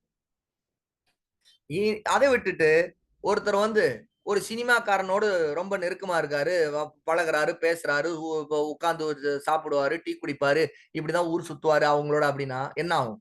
ஆட்டோமேட்டிக்கா அவன் என்ன பேசுவான்? சினிமா, உலகம், கவர்ச்சி, அ உலக விஷயங்கள், அது இதுன்னு இருக்கிற ஃபித்னாக்கள் எல்லாம் அவன் பேசி அத அதுல அத அத அத வந்து அவன் வர்ணிக்கிறதும், அவன் வந்து அலங்காரமா அத சொல்லி காட்டுறதும், இதுல எல்லாம் நம்முடைய உள்ள என்ன ஆகும்? அவங்களுக்கு பிடிச்ச மாரியான விஷயங்கள் நமக்கும் விருப்பமா மாறிடும். அப்ப இது எல்லாம் ஃபித்னா. சரி இதெல்லாம் விட்டு எப்படி தப்பிக்கிறதுன்னு ரசூலுல்லாஹ் சொல்லும்போது பாருங்க, முதல் 3 விஷயத்த ரசூல் ஸல்லல்லாஹு அலைஹி வஸல்லம் தனிநபரோடு உள்ள விஷயத்த குறிப்பிட்டாங்க. ஒரு தனிநபர் செய்யக்கூடிய நற்செயல்கள். ஸலாத்து தொழுகை, நோன்பு, சரியா? அடுத்து சதக்கா. இது 3. ஆனா அடுத்தது 4வது, 5வது ரசூலுல்லாஹ் சொல்லும்போது குறிப்பிடுறாங்க பரிகாரத்துக்கு அல் அம்ரு பில் மஅரூஃப் நன்மையை ஏவுவது, தீமையை தடுப்பது அப்படிங்கிறாங்க. அப்ப நன்மை ஏவுவது, தீமையை தடுப்பதுங்கிறது சமூகத்தோடு சம்பந்தப்பட்ட விஷயம் இல்லையா? அப்போ நன்மையே ஒரு தீமையை தடுப்பது ரசூலுல்லாஹ் ஃபித்னாவுக்கு தீர்வா சொன்னதுல இருந்து ஒண்ணு தெரியுது. நம்முடைய குடும்பத்திற்குள்ளோ, செல்வமோ அல்லது பிள்ளைகளோ, அண்டை வீட்டாரோட வரக்கூடிய ஃபித்னாக்கள்ல நாம் நன்மை ஏவினா ஃபித்னால இருந்து தப்பிக்க முடியும். தீமையை நாம தடுத்தா ஃபித்னால இருந்து தப்பிக்க முடியும். நன்மை ஏவாம இருந்துட்டு தீமையை தடுக்காம இருந்தோம்னா அந்த ஃபித்னால நாமளும் மாட்டிக்குவோம். அதுதான் விஷயம். அப்போ இந்த ஒரு மனிதனுடைய வாழ்க்கையில அவருடைய மனைவி, பிள்ளைகள், செல்வம் இதெல்லாம் எப்படி ஃபித்னாவா மாறுதுன்னு கேட்டா, அல்லாஹ்வுக்கு மாறு செய்யும் விதத்துல தீமையின் பக்கம் கொண்டு போறதுக்கு இதெல்லாம் காரணமா ஆச்சுன்னா, நாம புரிஞ்சுக்கணும். ஓ! நம்முடைய மனைவி ஃபித்னாவாயிட்டாங்க. நம்முடைய கணவர் ஃபித்னாவாயிட்டாங்க. ஓ! வந்து நம்முடைய தாய், தந்தை ஃபித்னாவா இருக்கிறாங்க. நம்முடைய பிள்ளைகள் ஃபித்னாவா இருக்கு. ஓ! நம்முடைய செல்வமே நமக்கு ஒரு ஃபித்னாவா இருக்குது. நம்மை வழிகெடுக்குது. நம்மை பாவங்கள் பக்கம் கொண்டு போகுது. யோசிச்சு பாருங்க. ஒருத்தருடைய செல்வம் ஃபித்னாவா மாறுறதுக்கு ஒரு சின்ன எக்ஸாம்பிள் சொல்றேன். சின்ன எக்ஸாம்பிள். அவர்கிட்ட காசு கம்மியா இருக்கிறப்போ ஒரு போன் வச்சிருப்பாரு. காசு கூட சம்பாதிச்சிட்டாரு அப்படின்னா அவரும் ரொம்ப ரேட் அதிகமான இன்னும் நிறைய வெரைட்டியா வீடியோ பிடிக்கிறதுக்கும் என்னென்ன ஃபித்னாக்கள் வந்து போன் வழியா அதையெல்லாம் ஈஸியா அடையிறதுக்கான போனை வாங்கிடுவார். அது மட்டுமா, அவர்கிட்ட காசு தான் ரொம்ப அதிகமாச்சு. அவருடைய மனைவி ஒரு ஃபித்னா இருப்பாளா இல்லையா, அந்த மனைவி சொல்ல, உனக்கு மட்டும் போன் வாங்கிட்ட, உங்களுக்கு எனக்கு நீங்க வாங்கி கொடுக்கணும்னு சொல்லி சண்டை போடுவான். அப்ப என்ன ஆகும், உடனே இவருதான் பணம் இருக்குது, சே இது என்ன இவர் தலைவலியா இருக்குது, சரி இந்தா உனக்கு ஒண்ணு வாங்கி தரேன், அவ்வளவுதான். அந்த பெண் என்ன செய்வா, அவள் ரீல்ஸ் ஷார்ட்ஸ் ஏதாவது பார்க்க, அப்புறம் அப்படி நேரங்காலம் அதுல வீணடிக்க. முதல்ல வறுமையில கஷ்டத்திலயும் போன் வாங்க முடியாத இருந்த நேரத்துல இருந்த ஃபித்னாக்கள் தப்பிச்சிருந்தாங்களே இல்லையா, அந்த ஃபித்னாக்கள் எதுல இருந்து தப்பிச்சிருந்தா அது எல்லாம் இந்த பணத்தால வந்ததுனால கூடுதலா அவங்க வந்து அந்த பாவமான காரியங்களை பாருங்க, அல்லாவுக்கு மாறு செய்யறக்கும் நேரத்தை வீணடிக்கிறதுக்கும் பல விஷயங்களை வந்து இந்த போன் மூலமா செய்துட்டு இருப்பாங்க. சரி, இப்ப அடுத்து பிள்ளைங்க இருக்கிறாங்க. உடனே அம்மாவும் அத்தாவும் காசு நிறைய வந்துருச்சு, அதனால பெரிய பெரிய விலை உயர்ந்த போன் வாங்கிட்டாங்க. பிள்ளைங்க அதுக்கு முன்ன போனே இல்லாம இவங்கள்ட்ட போனுக்கு காசு கம்மியா இருந்தா போன் இவங்களுக்கு மட்டும் இருந்துச்சு. அடுத்து இவங்கள்ட்ட காசு அதிகமாயிருச்சு, முதல்ல பிள்ளைக்கு ஒரு போன் வாங்கி கொடுத்துருவாங்க. ஏன்னு கேட்டா அவங்க 2 பேரும் இவங்களுக்கு டிஸ்டர்பா இருப்பாங்க. ஏன்னா இவங்க போனை எல்லாம் அவங்க எடுத்து எடுத்து ஏதாவது பார்க்க கொள்ள, நேரத்தை வீணடிக்க, கேம் விளையாட, ஏதாவது ஒரு ஹராமானதை செய்ய இவங்களுக்கு டிஸ்டர்பா இருக்கும்போது, என் போனை எங்கன்னு இவரு வந்து கேட்க முடியல. அந்த அம்மா வந்து என் போனை காண, என் போனை அவன் எங்க போயிட்டான், இந்த அவன்கிட்ட தான் இருக்கும், இந்த அவள்கிட்ட தான் இருக்கும்னு சொல்லிட்டு பிள்ளைங்கள்ட்ட வந்து தேடி போனை பிடிக்க முடியல. அப்ப என்ன செய்யறது, உடனே இவங்களுக்கு ஒரு போனை வாங்கி கொடு. பாருங்க ஃபித்னா எப்படி வருது பாருங்க. பணம்ங்கிறது எப்படி ஃபித்னாவா, இப்ப அடுத்து பாருங்க, பணம்ங்கிற ஃபித்னா அடுத்து பிள்ளைகளுக்கும் ஃபித்னாவாயிருச்சா, பொண்டாட்டிக்கு அவங்களுக்கு ஃபித்னாவாயிருச்சா, இப்படி போதா. இதையெல்லாம் பார்த்துட்டு இருக்கான் ஒரு பக்கத்து வீட்டுக்காரன். அவனுக்கு அங்க வந்து அவனுக்கு ஃபித்னாவா மாறுது. இவங்கள்ட்ட இருக்கிற இவங்களுடைய நிலைமையை பார்த்து, அவங்க இருந்தது பார்த்து, இப்ப அடுத்த கட்டத்துக்கு இவங்க வளர்ச்சி பார்த்துட்டு, இத பார்த்தே வந்து அவங்கள்ட்ட இருக்குது. உடனே இங்க பொண்டாட்டி சொல்லுவா, பாத்தீங்களா அவர்கிட்ட அவங்க வீட்டுல பாத்தீங்கன்னா அவங்க அவங்க ஒய்ஃபுக்கு இப்ப போன் வாங்கி கொடுத்துருக்காரு, நீங்க மட்டும் எனக்கு எதுவும் வாங்கி தராம இருக்கீங்க.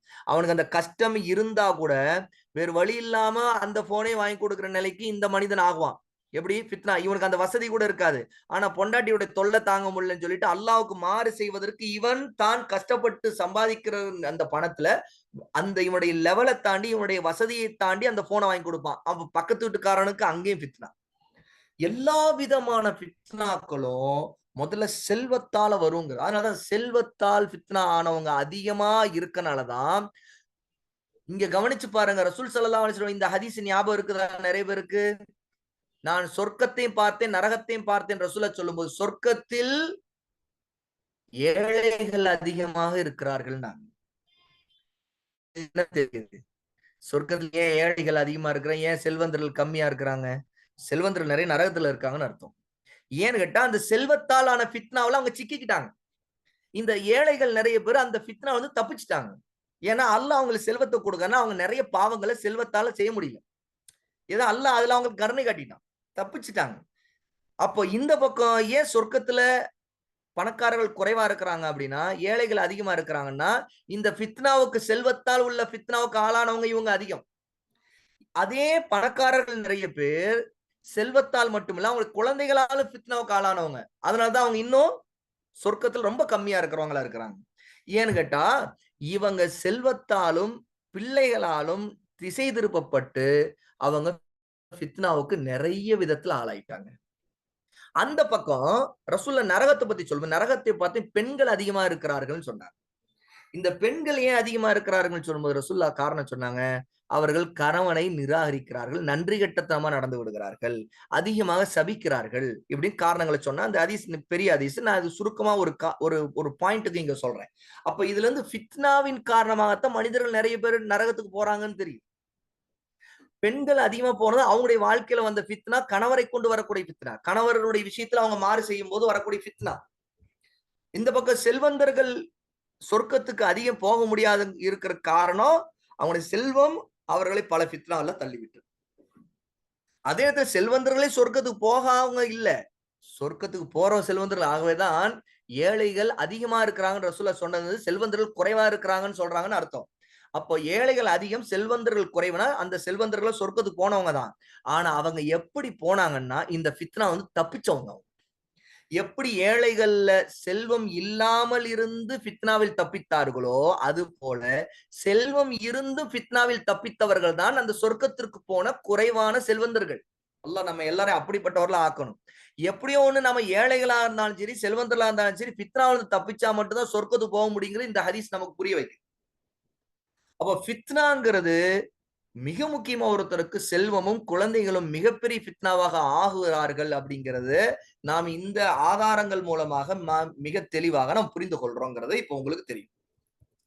ரசூலுல்லாஹி ஸல்லல்லாஹு அலைஹி வஸல்லம் எப்பவுமே இந்த விஷயத்துல ரொம்ப கவனமாக இருந்திருக்கிறாங்க.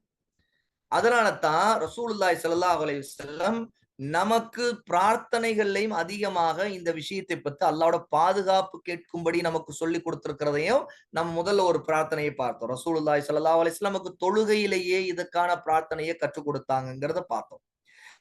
இந்த ஃபித்னாக்கள் தான் நம்மை திசை திருப்புது, நம்முடைய பாவங்களின் பக்கம் நம்மை கொண்டு போகுது. பல நேரங்களில் நாம ஏமாந்து விடுகிறோம். குடும்பத்திற்காக அல்லது பண ஆசைக்காக பல நேரங்களில் ஹராமானதை செய்து விடுகிறோம். ஹராமான விஷயங்கள்ல தொழில் செய்யறவங்க அந்த ஃபித்னாவுக்கு பயந்துகிட்டே என்ன செய்யறாங்க?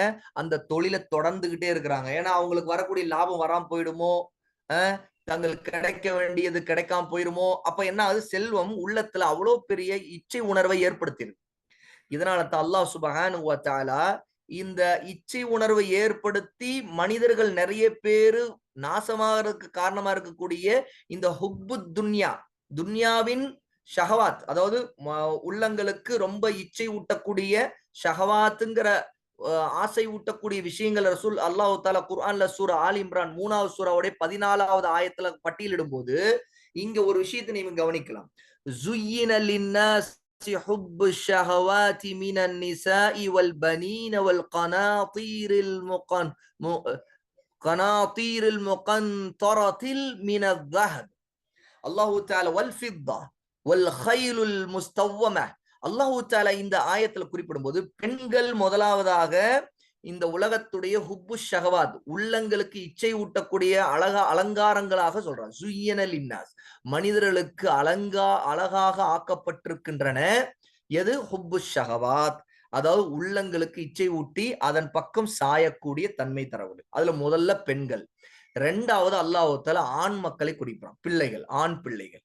வல்பனீன், அதில் கனாத்தீரில் முகந்தரத, அதாவது எப்படின்னு கேட்டா செல்வ குவியல்கள். அதுவும் எப்படிப்பட்ட செல்வம்? மின தஹபி வல் ஃபித்தா, தங்கத்தாலும் வெள்ளியிலாலும் ஆனப்பட்ட பெரும் குவியல்கள் என்று அல்லாஹ் சொல்றான். வல் ஹைல், அது மட்டுமல்ல குதிரைகள். அது எப்படிப்பட்ட குதிரைகள் என்றா வல் முசவ்வம, அதாவது அடையாளமிடப்பட்ட உயர்ந்த ரகத்திலான குதிரைகள். வல் அன்ஆம், அடுத்து ஆடு மாடு ஒட்டகம் போன்ற கால்நடைகள். வல் ஹர்ஸ், இன்னும் இந்த உலகத்துல நாம நிலங்கள்ல விவசாயம் செய்து சாகுபடி செய்யறோமோ அந்த நிலங்கள். அப்ப 8 வகையான இந்த விஷயங்களை அல்லாஹ் தஆலா இந்த ஆயத்துல குறிப்பிடும் போது குறிப்பிட்டு விட்டு ذَلِكَ مَتَاعُ الْحَيَاةِ الدُّنْيَا, இது எல்லாமே உலக வாழ்க்கையுடைய அற்பமான சுகங்கள் தான். வல்லாஹு இன்தஹு ஹுஸ்னுல் மஆப், அல்லாஹ்விடத்திலோ அழகான தங்குமிடம், நிரந்தரமான சிறந்த தங்குமிடம் இருக்கின்றது என்று அல்லாஹ் குர்ஆன்ல சொல்றான். இந்த ஆயத்துல பாத்தீங்கன்னா ஒரு விஷயத்தை பார்ப்போம். உள்ளத்துக்கு அதிகமா ஈர்க்கக்கூடியதுல முதல்ல பெண்களையும் அடுத்து ஆண் பிள்ளைகளையும் அல்லாஹ் குறிப்பிடுறான். அதுக்கடுத்துதான் செல்வத்தை குறிப்பிடுறான்.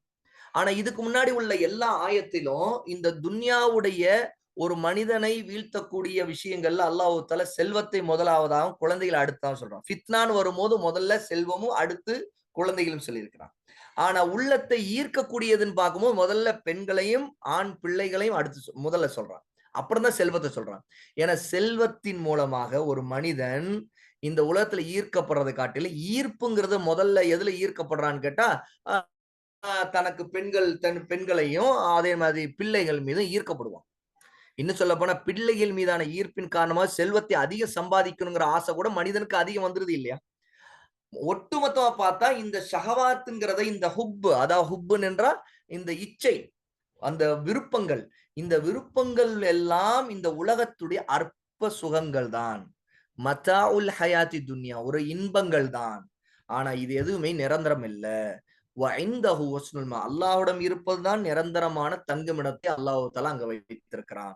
இது ஒரு மனிதன் இந்த உலகத்துல அல்லாஹ்வுக்கு பிடித்த மாதிரி ஃபித்னாவை விட்டு விலகி அல்லாஹ்வுக்கு கீழ்ப்படிஞ்சு உண்மையாக அவர் அல்லாஹ்வுக்கு இருந்திருந்தா அவர் மறுமையில நிரந்தரமான கூலி பெற்றுக் கொள்வாருங்கிறத அல்லாஹ் தஆலா இந்த ஆயத்தின் மூலம் நமக்கு தெளிவுபடுத்திட்டான். அப்ப இந்த ஆயத்தின் மூலமாகவும் இதற்கு முன்னாடி நம்ம பார்த்த ஆயத்துகள், ஹதீஸ்கள், ஃபித்னா சம்பந்தமா வந்த ஆதாரங்கள் எல்லாத்தையும் பார்க்கும்போது இந்த உலகத்துடைய செல்வம், குழந்தைகள் விஷயத்துல நம்ம மிகவும் கவனமாக இருக்கணும். அல்லாஹ்வின் பக்கம் நாம் திரும்பணும். சாலிஹான அமல்களை செய்யக்கூடியவர்களாக இருக்கணும். நம்முடைய வாழ்க்கையில நம்முடைய செல்வத்தை ஹலாலான முறையில் சம்பாதிப்பதற்கு நம்ம பார்க்கணும். அதே மாதிரி பிள்ளைகளையும் அழகான முறையில மார்க்க வழிமுறைப்படி தர்பியா செய்து அவர்களுக்கு அல்லாஹ்வுடைய அச்சத்தையும், தௌஹீதையும், சுன்னாவை, நபியின் பாதையை பற்றி பிடிக்குங்கிற உறுதியையும் ஏற்படுத்தக்கூடியவர்களாக நாம வளர்க்கணும். அப்படிங்கிறத எல்லாவற்றையும் இந்த ஆதாரங்கள் மூலமாக நாம் பார்த்திருக்கிறோம். அல்ஹம்துலில்லாஹ். அல்லாஹ் தஆலா நாம் எதை இந்த ஆதாரங்கள் மூலமாக, குர்ஆனுடைய, ஹதீஸுடைய ஆதாரங்கள் மூலமாக என்னென்ன ஆதாரங்களை படிச்சு அறிந்தோமோ அதிலிருந்து கிடைக்கக்கூடிய நம்ம இதுவரைக்கும் தெரிந்த படிப்பனைகளை நம்ம அமல் செய்யக்கூடியவர்களாகவும், அல்லாஹ்வுக்கு பயந்து நடக்கக்கூடியவர்களாகவும், மிகவும் எச்சரிக்கையாக அல்லாஹ் எதை குறித்து தொடர்ந்து ஃபித்னா என்று எச்சரிக்கை செய்திருக்கானோ அந்த எச்சரிக்கையிலே நாம் கவனமாக மறதி இல்லாமல் அதுல எச்சரிக்கையாக இருக்கக்கூடியவர்களாக அல்லாஹ் நம் அனைவரையும் ஆக்குவானாக. இதோட இந்த உரையை நான் நிறைவு செய்கிறேன். வேற ஏதாவது கேள்விகள் இருந்தா கேளுங்க.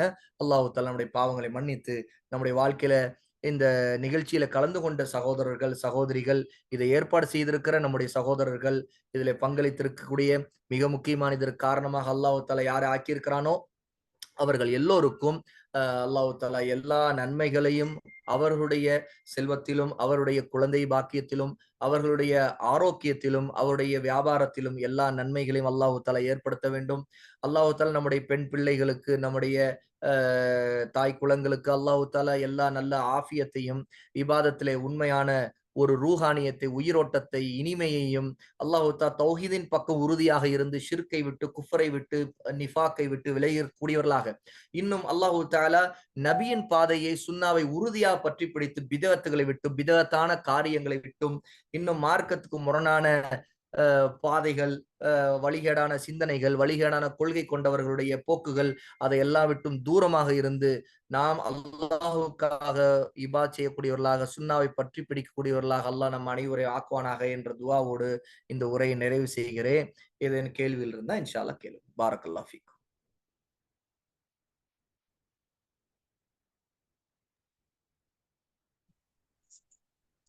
அல்ஹம்துலில்லாஹ். மிக அருமையான முறையில் நமக்கு மத்தியில் ஷேக் அவர்கள் தன்னுடைய உரையை முடித்தார். ஏதாவது கேள்விகள் இருந்துச்சுன்னா சகோதர சகோதரிகள் இதுல கேட்கலாம் இன்ஷா அல்லாஹ். இல்லைன்னா மெசேஜ்ல கூட டைப் பண்ணி நீங்க போடுங்க, நான் பாத்துக்கிறேன்.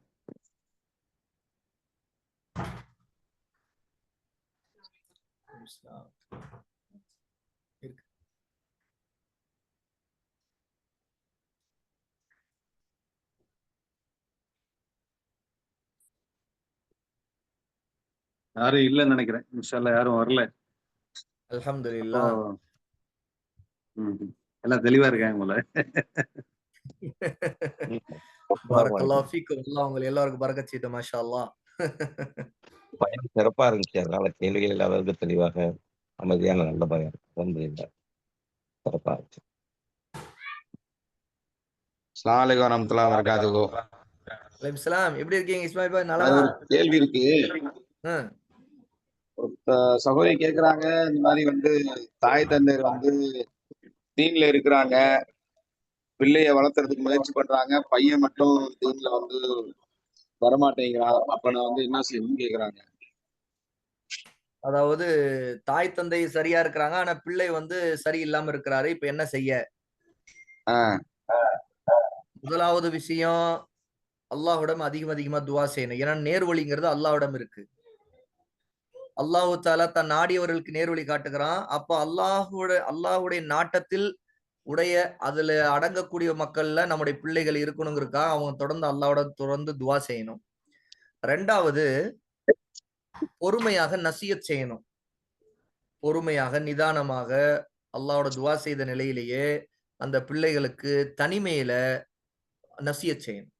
நசீஹத் அப்படின்னு சொன்னா அது மக்களுக்கு மத்தியில பொதுவா பண்றது இல்ல. நசியத்துங்கிறது ஒருத்தருக்கு குறிப்பிட்ட ஒருத்தருக்கு நசியத் செய்யறோம் அப்படின்னா அப்ப அந்த தனிமையில அவர்கள் நசியத் செய்யணும். பொதுவான பயான் மாதிரி உள்ள நசியத் இல்லை. இது வந்து அந்த குழந்தைக்கு, அந்த மகனுக்கு, அவர் பெரியவரா கூட இருக்கலாம், தனிப்பட்டதுல உட்கார்ந்து அவருடைய மனநிலையை பார்த்து எந்த நேரத்துல எப்படி அவருக்கு சொன்னால் இன்ஷா அல்லாஹ் அல்லாஹ் நடனா அவருக்கு அந்த அந்த அவருக்கு புரியக்கூடிய நிலை வரலாம். அல்ல புரிஞ்சாலும் சில விஷயங்கள்ல வந்து இந்த 2வது விஷயத்தை பொறுத்து நசியத்துல வந்து ரொம்ப உளப்பூர்வமா நம்ம சொல்லணும். பொதுவா நசிய செய்யக்கூடியவங்க கரடுமுரடா சொல்றது, அல்லது வந்து அதன் மூலமா ஏதோ ஒரு வெறுப்பு ஏற்படுத்தும் விதமா இல்ல, அல்லது சொல்லக்கூடிய மக்களுக்கு வந்து யாருக்கு சொல்றோமோ அவங்கள அவமதிக்கும் விதமா பேசுறது, அல்லது வந்து நெகட்டிவான மைண்ட் செட்லயே அவங்கள வந்து அணுகிறது. இந்த மாதிரி இல்லாம அவங்கள தனிப்பட்டதுல வந்து அவங்களுக்கு பேசுறதுக்கு முயற்சி செய்து பாசிட்டிவா அவங்களுக்கு இந்த விஷயங்களை திருத்திக்குங்கம்மா அப்படின்னு சொல்லிட்டு அழகான முறையில ரகசியமா நசியத் செய்யணும். இது 2. 3வது விஷயம் என்னன்னு கேட்டா சூழ்நிலையை மாற்றுவது, அட்மாஸ்பியர். இது ரொம்ப முக்கியம். பல நேரத்துல பிள்ளைகள் வந்து ரொம்ப கெட்டு போறதுக்கு அல்லது அந்த அது அவங்க திருந்தறக்கு ரொம்ப காலம் எடுக்கிறதுக்கு காரணம் என்ன அப்படின்னா அதனுடைய வாசல் எல்லாம் மூடி கிடக்கும். எந்த வாசல் திறந்து கிடந்தா அவங்க கெட்டு போறதுக்கான வாசல் தான் அதிகமா திறந்து கிடக்கும். அப்போ சகவாசம் அவங்களுக்கு சரியில்லாம அவங்க ரொம்ப அந்த மாதிரியான மக்களோட பழகுற மாதிரியான சூழல் இருக்குன்னா அதை எப்படி மாத்தலாம்னு பார்க்கணும். குறைஞ்சது அதை இருக்கிற இடத்துல அவங்கள வைத்திருந்தே மாற்றிக்கொள்ள முடியும்னா மாத்தலாம். ஆனா அதை மாற்ற முடியாது, அந்த மாதிரி கட்டுப்பாடுகளால எந்த பலன் தர மாட்டேங்குது அப்படின்னா இடம் மாறணும், சூழ்நிலை மாத்தணும். இடம் மாறுவதை கொண்டு சூழ்நிலை மாற்றி எப்படி அவங்கள திருத்தலாம், அத வந்து அதற்கான ஒரு யோசனை நமக்கு எப்போ இருக்கும். 3. 4வது நல்லோர்களோடு அவங்களுக்கு தொடர்பு ஏற்படுத்தணும். அவங்களுக்கு ஏற்கனவே சில தீயவர்களோட தொடர்பு இருக்குன்னா அதை தடுக்க முடியாட்டி கூட குறைஞ்சது நல்லோர்களோடு தொடர்பு ஏற்படுத்தணும். உதாரணத்துக்கு ஒரு பையன் இருக்கிறான், 15 வயசு, அவனுக்கு டீனேஜ் பையன். அவனை பிள்ளைய வந்து அவனை திருத்தலாம்னு சொல்லிட்டு தாய் தந்தை எவ்வளவு முயற்சி பண்றாங்க. ஆனா அவனை திருத்த முடியல, சூழ்நிலை மாத்த முடியல. குறைஞ்சது அதே வயசுல இருக்கக்கூடிய நல்ல பசங்களோடு ஒரு தொடர்பை ஏற்படுத்துறதுக்கு இவங்களே முன் வரணும். இவங்களே அதற்கான வழியை தேடணும். நல்ல பசங்களை பார்த்து கொஞ்சம் என் பிள்ளைகிட்ட கொஞ்சம் சொல்லுங்கப்பா, அவரோட கொஞ்சம் நீங்க அவர் கைட் பண்ணுங்க, நீங்க எல்லாம் மாஷா நல்ல பிள்ளைங்க, தொழுகைக்கு போறீங்க, கொஞ்சம் மார்க்க விஷயங்கள்ல ஈடுபாடா இருக்கிறீங்க, பயானுக்கு வரீங்க, நீங்களும் கொஞ்சம் நல்ல விஷயங்களை அவருக்கு சொல்லுங்க அப்படின்னு சொல்லிட்டு அதை ஐடென்டிஃபை பண்ணி அவங்களோடு இவங்களை கனெக்ட் பண்ணி வைக்கணும். இது 4வது. 5வது விஷயம் இப்போ ரொம்ப முக்கியமானது என்னன்னு கேட்டா அவங்க இப்படி ஆகுறாங்க அப்படின்னா பல நேரங்கள்ல எது காரணமா இருக்குன்னா தாய் தந்தை ரொம்ப தூரமா இருக்கிறதும் காரணமா இருக்கு. நேரம் கொடுக்கறது இல்ல, பிள்ளைகளுக்கு நேரம் கொடுக்காததும் ஒரு முக்கியமான காரணம். இது நிறைய பேரு செய்யற தப்பு. ஒரு குறிப்பிட்ட வயசு வரைக்கும் சுத்தமா நேரமே கொடுக்காம விட்டுருவாங்க. அதுக்கப்புறம் அவன் எங்கெங்கயோ நேரத்தை செலவழிச்சு கடைசியில அவன் ரொம்ப ராங் ரூட்டுக்கு போயிருப்பான். அதுக்கு பிறகு கூட அந்த பையனை திரும்ப பழைய வழி கொண்டு வரணும்னா அவனோட நேரத்தை ஸ்பெண்ட் பண்றதுக்கு கொஞ்சம் அவனோட போக வருது, அவனுடைய விவகாரங்களை கொஞ்சம் தலையிடுறது, அல்லது அவனுக்கு ஹெல்ப் பண்றது, அதுல நல்ல விஷயங்கள் பார்க்க அவனை கைட் பண்றதுக்கு அவனை கண்காணிக்கிறது, இந்த மாதிரி நேரத்தை கொடுக்க முயற்சி பண்ணணும். இந்த நேரம் கொடுக்கறதுல நிறைய பேர் செய்யற தப்பு இருக்குது. சில நேரத்துல வந்து உதாரணத்துக்கு ஒருத்தர் வியாபாரியா இருப்பாரு, நேரம் கொடுக்காம இருப்பார், அவருடைய சூழ்நிலை அப்படி இருக்கும். ஆனா சில நேரத்தை கூட்டிட்டு கூட போகலாம். வாத்தா கொஞ்சம் அவன் ஒரே அடியா அவனுக்கு அழுத்தமா மாறக்கூடாது. அது வந்து பிரஷரா இருக்கக்கூடாது. பிள்ளைகளுக்கு பிரஷரா இருந்துச்சுன்னா வெறுத்து ஓடி போயிடுவாங்க. அதாவது அவங்களுக்கு வந்து பெரிய தலைவலின்னு நினைப்பாங்க. இப்போ உதாரணத்துக்கு ஒருத்தர் வந்து ஒரு தொழில் இருக்காரு, ஒரு கடை வச்சு நடத்துறாருன்னு வைங்களேன், ஏதோ ஒரு 1/2 மணி நேரம் வந்து ஒரு ஹெல்ப்புக்காக வாத்தான்னு சொல்லிட்டு முதல்ல ஆரம்பிக்கும். அவனை அப்படி அதுல அவனுக்கு பிடிச்ச விஷயத்துல மட்டும் அவனை கைட் பண்ணணும். அவன் அந்த பக்கம் போய் தப்புகள்ல விழுறத விட இங்க அவன் வேலை வெட்டியே செய்யாம கடையில உட்கார்ந்துட்டு இருக்கானே வச்சுக்கங்களேன், ஆனா குறைஞ்சபட்சம் அவன் நேரத்தை இதுல ஒரு நன்மையா அதுல வந்து பாவத்தை விட்டு விலகினான்னா அதுவே இப்போதைக்கு போதும்னு சொல்லிட்டு அடுத்தடுத்த லெவலுக்கு தான் போகும். எல்லாத்தையும் ஒரே நேரத்துல மாற்ற முடியாது. கொஞ்சம் கொஞ்சமா முயற்சி எடுத்துக்கொண்டே இருக்கணும். இது 5வது.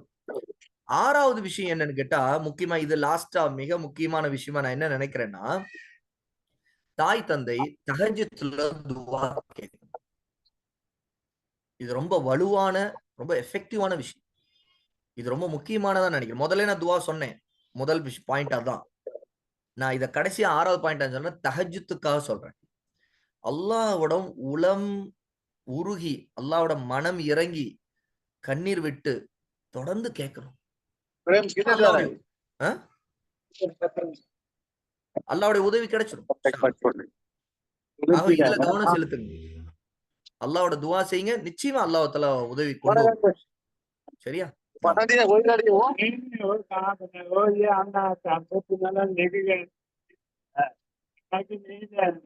என்னாச்சு, முடிஞ்சிருச்சா?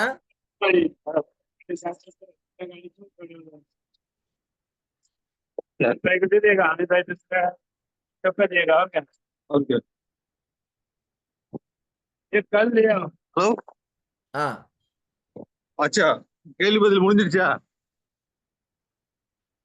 தொழுவு போயிட்டு இருக்கேன் பள்ளியாசலுக்கு. இன்ஷால்லா முடிச்சிடலாம்னு நினைக்கிறேன் நிகழ்ச்சி இல்லையா? ஒரு கேள்வி கேட்டிருக்காங்க. For medical issues women can travel abroad. முதல் விஷயம், பெண்கள் வெளிநாடுகள் இந்த மாதிரி போகிறது கொள்றது மகரம் இருக்கணும். இதான் முதல்ல அடிப்படை சட்டம். மகரமே இல்லாத நெருக்கடிக்கு ஒரு பெண் ஆளாகி அவங்களுக்கு கூட யாருமே இல்ல, வேறு வழியே இல்லைன்னா, பாதுகாப்புக்கான எல்லா முயற்சியும் எடுத்து அவங்களுக்கு வழி இல்லைங்கிற பட்சத்துல அவங்க இந்த மெடிக்கல் இஷ்யூஸ்க்காக வெளிநாடு போகிறது மார்க்க தடை இல்லை. ஆனா இது வந்து தரூரா, அதாவது தவிர்க்க முடியாத சூழல்ல அனுமதி. வழக்கமா அது வந்து எப்பவுமே நார்மலா வந்து அது ஒரு சாதாரண விஷயமா செய்யக்கூடாது. முடிஞ்ச வரைக்கும் அவங்களுக்கு மகரமானவங்க இருக்கணும். இன்ஷா அல்லாஹ். ஓகே, இதோட நிறைய செய்வோமா?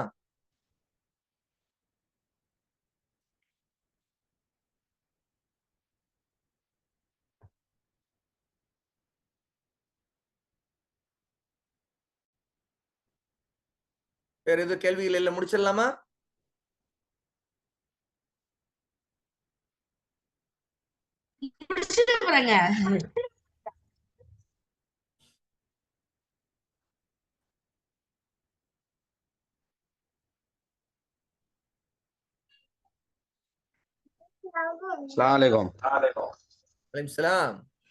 இப்ப வெளிநாடு போறது சொன்னீங்க. இப்ப உள்ளூர்லயே வெளியில போறது, பஸ்ல, ட்ரெயின்ல, இப்ப ஊருக்கு போறாங்க, இப்ப மும்பைல இருந்து சென்னைக்கு போறது, அந்த மாதிரி வந்து பொது பயணத்துல மகரம் செய்யறது, இருக்கணும். மகரம் இருக்கணும். தனியா போகலாமா? மகரம் இருக்கணும். அதாவது தவிர்க்க முடியாம ஒருத்தவங்க ஆண் துணையே இல்லாத பட்சத்துல போறது வேற, அல்லது அவங்களோட சூழ்நிலை அப்படி ஒரு நெருக்கடிக்கு தள்ளப்பட்டு போறது வேற. வழக்கமா அது நம்ம வந்து ஒண்ணு தப்பு இல்லைங்கிற மாதிரி செய்ய முடியாது. பாதுகாப்பு என்ன? இப்ப 2 பெண்கள் போறாங்க, பெண்ணுக்கு பெண்ணுல மகரம் இல்ல.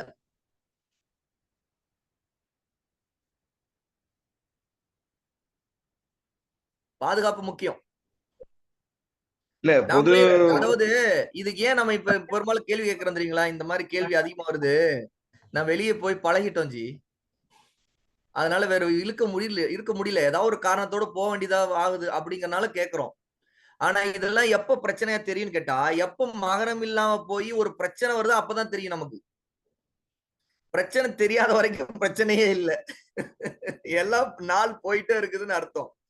பிரச்சனை வந்துச்சுன்னா அப்ப வந்து அது நீங்க மும்பை டு இதுக்கெல்லாம் சொல்லிட்டு இருக்கீங்க. சரி, இப்ப மும்பைல இருந்து ஒருத்தவங்க புக் பண்ணி வந்து ட்ரெயின்ல போறாங்கன்னு வைங்களேன். அதாவது இங்க வந்து பக்கத்துல போறதே நம்ம ரொம்ப சேஃப்டி இருக்குதுன்னு பார்த்து போக வேண்டியது. இப்போ உதாரணத்துக்கு இப்ப நான் பேரணாம்பட்டுல இருக்கிறேன், பக்கத்துல ஆம்பூருக்கு போக வேண்டியது இருக்குது. இங்க சாதாரண பெண்கள் ஆம்பூருக்கு போறாங்க. 1 மணி நேரம் அல்ல 50 நிமிஷம் பஸ்ல ஆகுது. சரியா? ஓகே, இது வந்து வேற வழி இல்லாத பட்சத்துல இதையும் போகணும்னு தான் நான் சொல்லுவேன். வேற வழி இல்ல. எதுக்கு அவசியம் இல்லாம போக வேண்டியது இருக்குமா? போலாமா? தேவையில்ல. சும்மா இப்ப ஆம்பூருக்கு போறவங்க அவசியம் இல்லாம போறவங்களும் இருக்கதான் செய்றாங்க. சும்மா போறவங்க, ஏதாவது சும்மா கடைக்கு வேணா அங்க போய் வாங்கலான்னு போறவங்க இருக்கிறாங்க. நினைச்சா இங்கேயே வாங்கிக்க முடியும் பேரணாம்பட்டுலயே. சரி, போன போது இங்கேயே வாங்கிக்கலாமே அப்படின்னு போகலாம். இல்லன்னா ஆண் துணையோட போறது பிரச்சனை சிறந்தது. ஆனா இது நம்ம அடுத்தடுத்து இதுக்கான ஒரு எக்ஸ்கியூஸை எப்பவுமே நம்ம ஒரு காரணம் சாக்கு போக்கு வச்சுக்கிட்டே தான் இருக்கிறோம். இது நம்மளுடைய மனசு நமக்கு கேட்டா தெரியும். ஆமா ஆமா உண்மைதான், நமக்கு தான் ஏதோ சாக்கு போக்கு ஏதோ ஒன்று இருந்துகிட்டே இருக்குது அப்படின்னு பார்த்தா எல்லாத்துக்கும் அப்படி பார்த்தா சாக்கு போக்கு இருக்கு. எல்லாத்துக்கும். பொதுவா அல்லாஹ் தஆலா குர்ஆன்ல சொல்லியிருக்காரு என்ன? வகர்ன ஃபீ புயூதிகுன்ன என்று அல்லாஹ் சொல்றான். வகர்ன ஃபீ புயூதிகுன்ன. பெண்களுக்கு சொல்றான், உங்கள் வீடுகளிலே நீங்கள் தங்கியிருங்கள். இதுதான் ரசூலுல்லாஹ்வுடைய காலத்துல இருந்து அழகான வழக்கம். எதுக்கு தங்கியிருக்கணும்? அதுதான் உங்களுக்கு சுக்குன், நிம்மதி. இபாத் செய்யலாம், பிள்ளைகளை கவனிக்கலாம், நம்ம வந்து அவசியமான காரியங்களை பார்க்கலாம். இப்போ ஒரு பெண்ணு வெளியே போகணும்னா என்ன தேவை இருக்கணும்? முதல்ல சம்பாதிக்க போகணும். இதுதான் முதல் தேவை. அதனாலதான் ஆம்பளைங்களாம் வெளியே கிடக்குறாங்க. சரியா? அப்ப சம்பாதிக்க வேண்டிய தேவை வந்து ஒரு பெண்ணுக்கு வர வேண்டிய கட்டாயம் வந்துருச்சு அப்படின்னா, வேறு வழி இல்லைன்னா போய் தான் தீருவாங்க. அப்போ முடிஞ்ச வரைக்கும் ஒரு ஆண் துணை இருக்கிறது சிறந்தது. சரியா? இல்லாட்டி நமக்கு தெரியும் இந்த உலகம் எவ்வளவு மோசமான நிலைமையில இருக்கு, ஃபித்னால இருக்குது அப்படின்ட்டு. 2வது, சரி சம்பாத்தியம் இல்ல, வேற எதுக்காவது தேவைன்னா பக்கத்துல போறதுக்கு பிரச்சனை இருக்காது. சரியா? ரசூலுல்லாஹ் காலத்துல பக்கத்துல அண்டை பக்கத்து தெருவுக்கு போறது, அல்லது இந்த ரசூலுல்லாஹ் வீட்டுக்கே வந்திருக்கிறாங்க சஹாபியாக்கள் கேள்வி கேட்க வந்தாங்க. பெண்கள் மட்டும் தான் வந்திருக்கிறாங்க. இது எல்லாமே பக்கத்துல போற, அதாவது சேஃப்டி இருக்குது, ஒரு பிரச்சனையும் இல்லைங்கும் போது அல்லாஹ் தஆலா அதுல எந்த தடையும் இல்ல. நான் இந்த வரைக்கும். அப்போ இந்த மாதிரி வரம்பை வந்து கடைபிடிக்கக்கூடிய நிலை. 3வது விஷயம், ஃபித்னா இல்லாத நிலை ஒண்ணு இருக்குது. அதுவும் முக்கியம். ஃபித்னா சுத்தமா இல்லைங்கிற பட்சத்துல கொஞ்சம் போறது. ஆனா தூரம்ங்கிறது, தூரமே ஒரு ஃபித்னா தான், ஒரு அதாபு தான். சஃபர், ரசூலுல்லாஹ் என்ன சொன்னாங்க? அஸ்-சஃபரு கித்அத்தும் மினல் அதாபுன்னு சொன்னாங்க. உண்மையா இல்லையா? என்ன அந்த ஹதீஸ்க்கு அர்த்தம்? அஸ்-சஃபரு, பயணம், பிரயாணம் என்பது கித்அத்துன் மினல் அதாப், அதாபுடைய வேதனையின் ஒரு பகுதி, வேதனையின் ஒரு துண்டு அப்படிங்கிறாங்க. சஃபரே ஏற்கனவே ஒரு வேதனை, இதுல ஒரு பெண்ணு தன்னந்தனியா போறது எவ்வளவு பெரிய வேதனைங்க. அது மும்பைல இருந்து சென்னைக்கு வர்றது, கள்ளக்குறிச்சிக்கு வர்றது, பள்ளப்பட்டிக்கு வர்றதுன்னா சுப்ஹானல்லாஹ். அதுவும் அங்க மும்பைல இருந்து ஒரு பெண்ணு வந்து அது பிளைட்டா இருக்கட்டும், இல்ல ட்ரெயினா இருக்கட்டும், ஏதோ ஒரு தனிமையில ஒரு பெண்ணுக்கு வரக்கூடிய அவஸ்தைகள், நெருக்கடிகள், பல பிரச்சனைகள் இருக்குது. அது பெண்ணுக்கே தெரியும். முதல்ல ஒரு பெண்ணு வெளியே வர்றதே ஒரு வேதனைங்க. ஏன்னு கேட்டா அவங்களுக்கே வந்து ஒரு வித இந்த ஹயானால வந்து வெக்க உணர்ச்சினால பல விஷயங்களை வந்து அவங்க சுதந்திரமா கூட எதுவும் பேச முடியாது. ரொம்ப ஒரு விதமான ஒரு பெண்ணுக்கு இருக்கக்கூடிய இதெல்லாம் பழகி போனவங்களுக்கு தான் சாதாரணமா தெரியும். இது என்ன பிரச்சனை இல்லை, நான் எங்க வேணா போயிட்டு உலகமே சுத்திட்டு வந்துருவேன்னு ஒரு பெண் நினைச்சாங்கன்னா அந்த பெண்ணுக்கு பெரிய தைரியசாலின்னு சொல்லி நினைச்சுக்கலாம். அது வந்து அந்த தைரியம் எது வரைக்கும் இருக்குன்னா, அந்த பெண்ணுக்கு அந்த அந்த தைரியம் இருக்கிற வரைக்கும் தான் இருக்கும். ஒரு சோதனை, ஒரு பிரச்சனை வந்துச்சுன்னா என்ன போலீஸ்காரியாதான் ஆக முடியும் அந்த இடத்துல? நீ நானா பாக்குறேன், நான் எனக்கு கராத்தே தெரியும், எனக்கு வந்து இது தெரியும், அது தெரியும் சொல்லிட்டு கையை காலை தூக்கிட்டு ஆட்டுவா முடியும் நம்ம? அதெல்லாம் ஒரு பெண்ணு கராத்தே தெரிஞ்சிச்சு, அது இதுன்னா அது வேற இங்க. சமாளிக்கிறது என்ன? சரி, இதெல்லாம் தாண்டி வரக்கூடிய ஃபித்னா என்ன? இப்போ உதாரணத்துக்கு ஒரு பெண் இந்த மாதிரி சுத்துறாங்க, அதோ சுத்துறாங்கன்னா ஒரு நெற்பந்து தான் போறாங்க. உலகம் எப்படி எல்லாம் பேசும், எல்லாமே இருக்குதுல்ல. ஏன்னா புருஷனே நாளைக்கு உலகம் என்ன சொல்லுவான் பாருங்க, பொண்டாட்டி வச்சுட்டு அவன் வேலையை பாக்குறான், வியாபாரத்தை பாக்குறான்.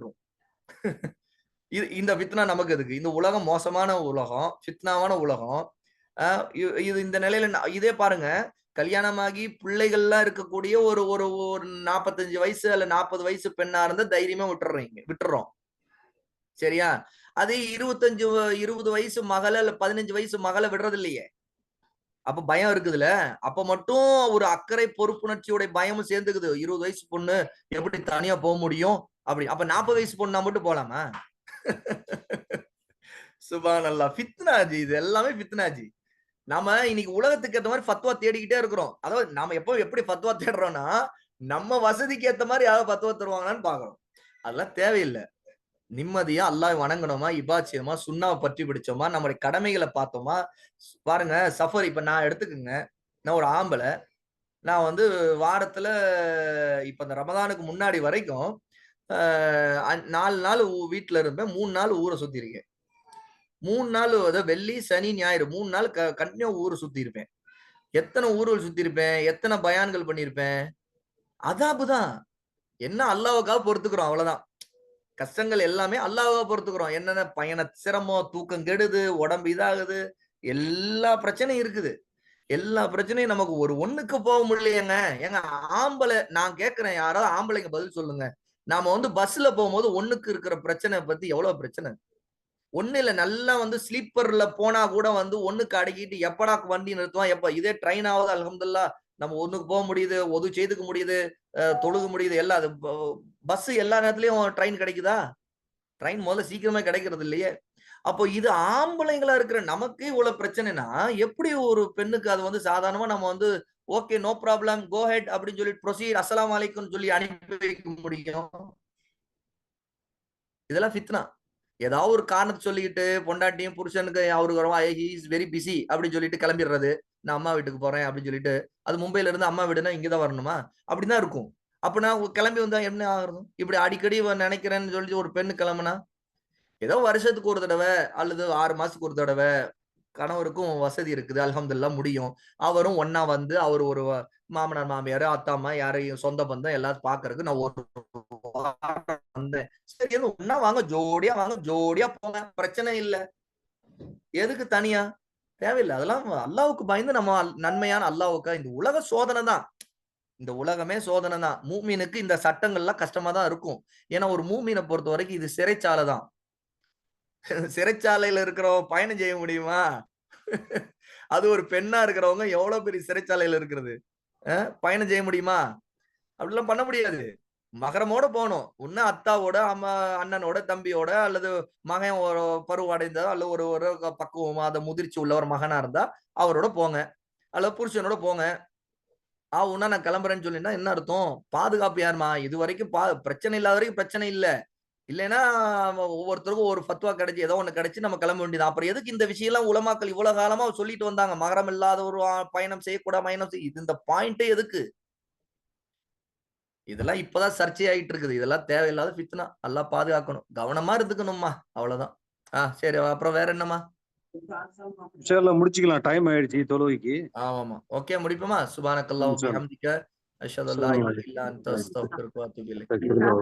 அஸ்ஸலாமு அலைக்கும் வரஹ்மத்துல்லாஹி வபரகாத்துஹு. நீங்க எங்களுடைய அழைப்பை ஏற்று வந்ததற்கு ஜமாத்தின் சார்பாக உங்களுக்கு நன்றி தெரிவித்துக் கொள்கிறோம். இன்ஷாஅல்லாஹ். பாரக்கல்லாஹு ஃபீக்கும். அஸ்ஸலாமு அலைக்கும் வரஹ்மத்துல்லாஹி வ பரகாத்துஹு. வலைக்கும்.